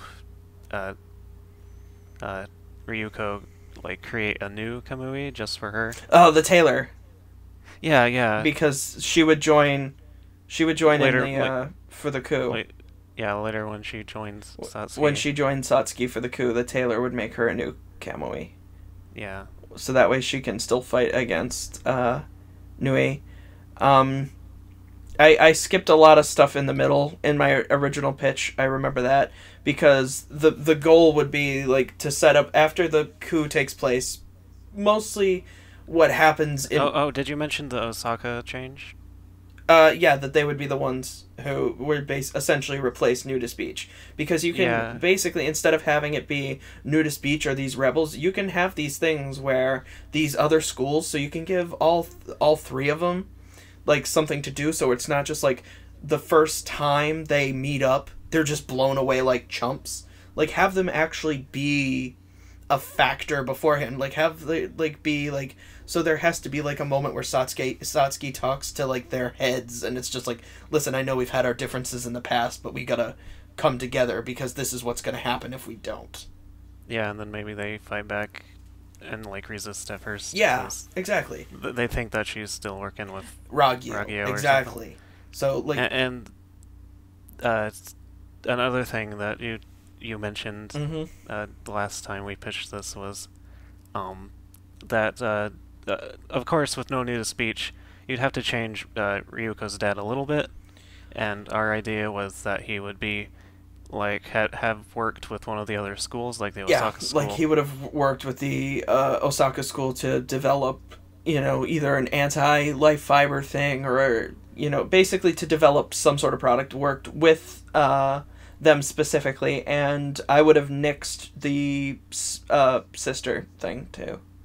Yeah, that was the other thing. I would have gotten rid of that and just had them, like, at the end, like, their bond wouldn't be like, oh, like, our bond is stronger now because not only have we, like, fought against and with each other and, like, we have mutual respect as, like, the warrior respect, but it's strengthened by them being sisters. I would just have them have the warrior respect, because I think that's just as strong. And I mean, there's a couple of moments where they use that in the actual Kill la Kill, but yeah, and they're pretty good moments. Like where it's like where she struggles to say like sister, and it's like, don't force it. And then later, like when she catches her when she's falling from space, like she actually does call her sister. Yeah. Like those were good moments, yeah, but like, I agree. yeah, you could just nix. But I would nix it completely. Aspect. Yeah, I would nix it completely. So like the raid happens and they get, like, you know, eventually, you know, they've got everybody on the same page, and from that point when the coup is enacted till when I think Satsuki is captured by Ragyo, I would keep that stuff fairly similar. I would get rid of the child feeling up. I would get rid of that. I think it's okay to nix that. Yeah, and something we talked about was like, instead you could still have like the dramatic turn where Sasuke turns on her mother. Oh yes, absolutely. Like by kind of playing into the idea that Satsuki might actually join forces with Ragyo after all. Yeah, like where she's been doing everything to just kind of to go along to kind of weed out the people who would who are against Ragyo, to kind of like see these are the people who are against you. Let's get them first, kind of thing. I could absolutely still toy around with that. But pretty much, most of the rest from that point I would keep fairly similar. I wouldn't make too many major changes, but one thing I would change is that instead of, and again, this is just kind of cutting right to the end, instead of having it be Ryuko by herself fighting Ragyo after she's ejaculated herself into space, it would be Ryuko fights Nui, because you'd still have that reveal that Nui killed her father.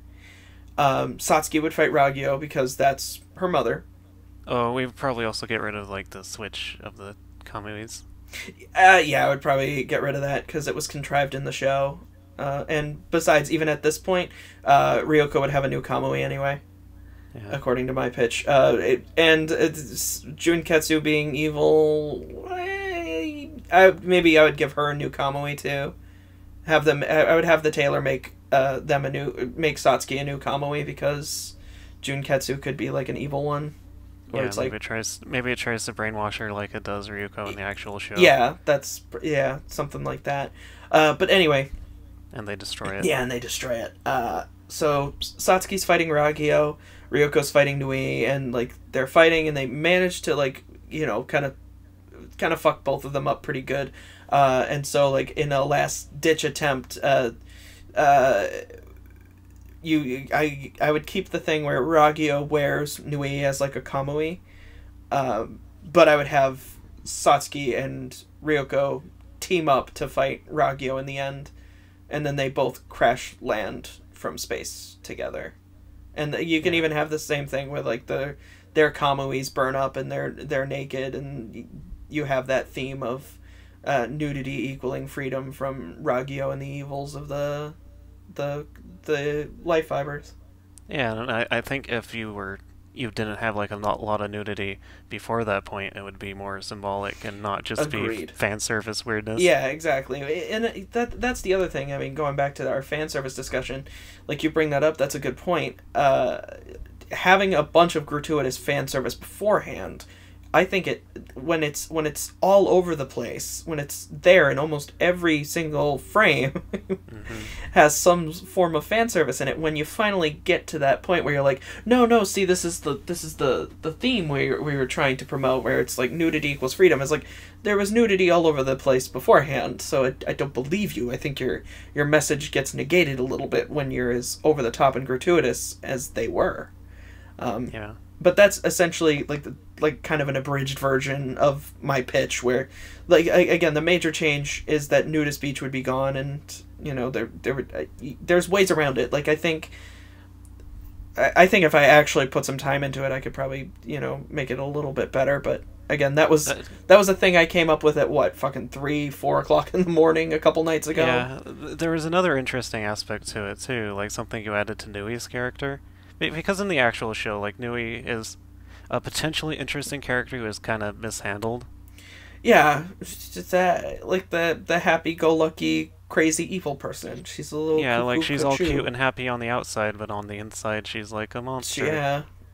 But like another aspect that they don't do anything with, that we talked about doing more with if we did it our way, was like the fact that she's like a tailor and an artist. Yes, that's right. The artistic nature, like, because there's actually a part in Kill la Kill where Ragyo's like, I can't control Nui because you can't control an artist, and it should do something with that. Yeah, and some of the things we discussed was like Ragyo could be like more impatient with her, and she could have kind of like a rivalry with like Satsuki's tailor. Yeah, with the other tailor, because that tailor doesn't do anything outside of making those. Yeah, he makes like he makes like mass-produced like uniforms, so you could have like a conflict between uniformity and like more artistic, where something individuality, where the like when they fight when the clothing monsters appear at the end, like though they're all different looking because Nui values that, whereas like you said, like Satsuki's tailor, like his whole thing is he makes everything uniform, so which is another interesting theme that you can, again, when you're talking about clothing, there's like a whole bunch of stuff that you could do with that, and unfortunately Kill la Kill just never did any of that. It kind of hints at stuff like that, but it never goes anywhere. Very hard. Maybe season 2. Maybe. And then like another thing with Nui was like when she loses her arms, like you could do a thing where like she starts to go crazy because she can't make clothing the way that she usually does. Yeah. Because in the actual show, she like is just like using her teeth, and she's still as skilled as she was before. Yeah.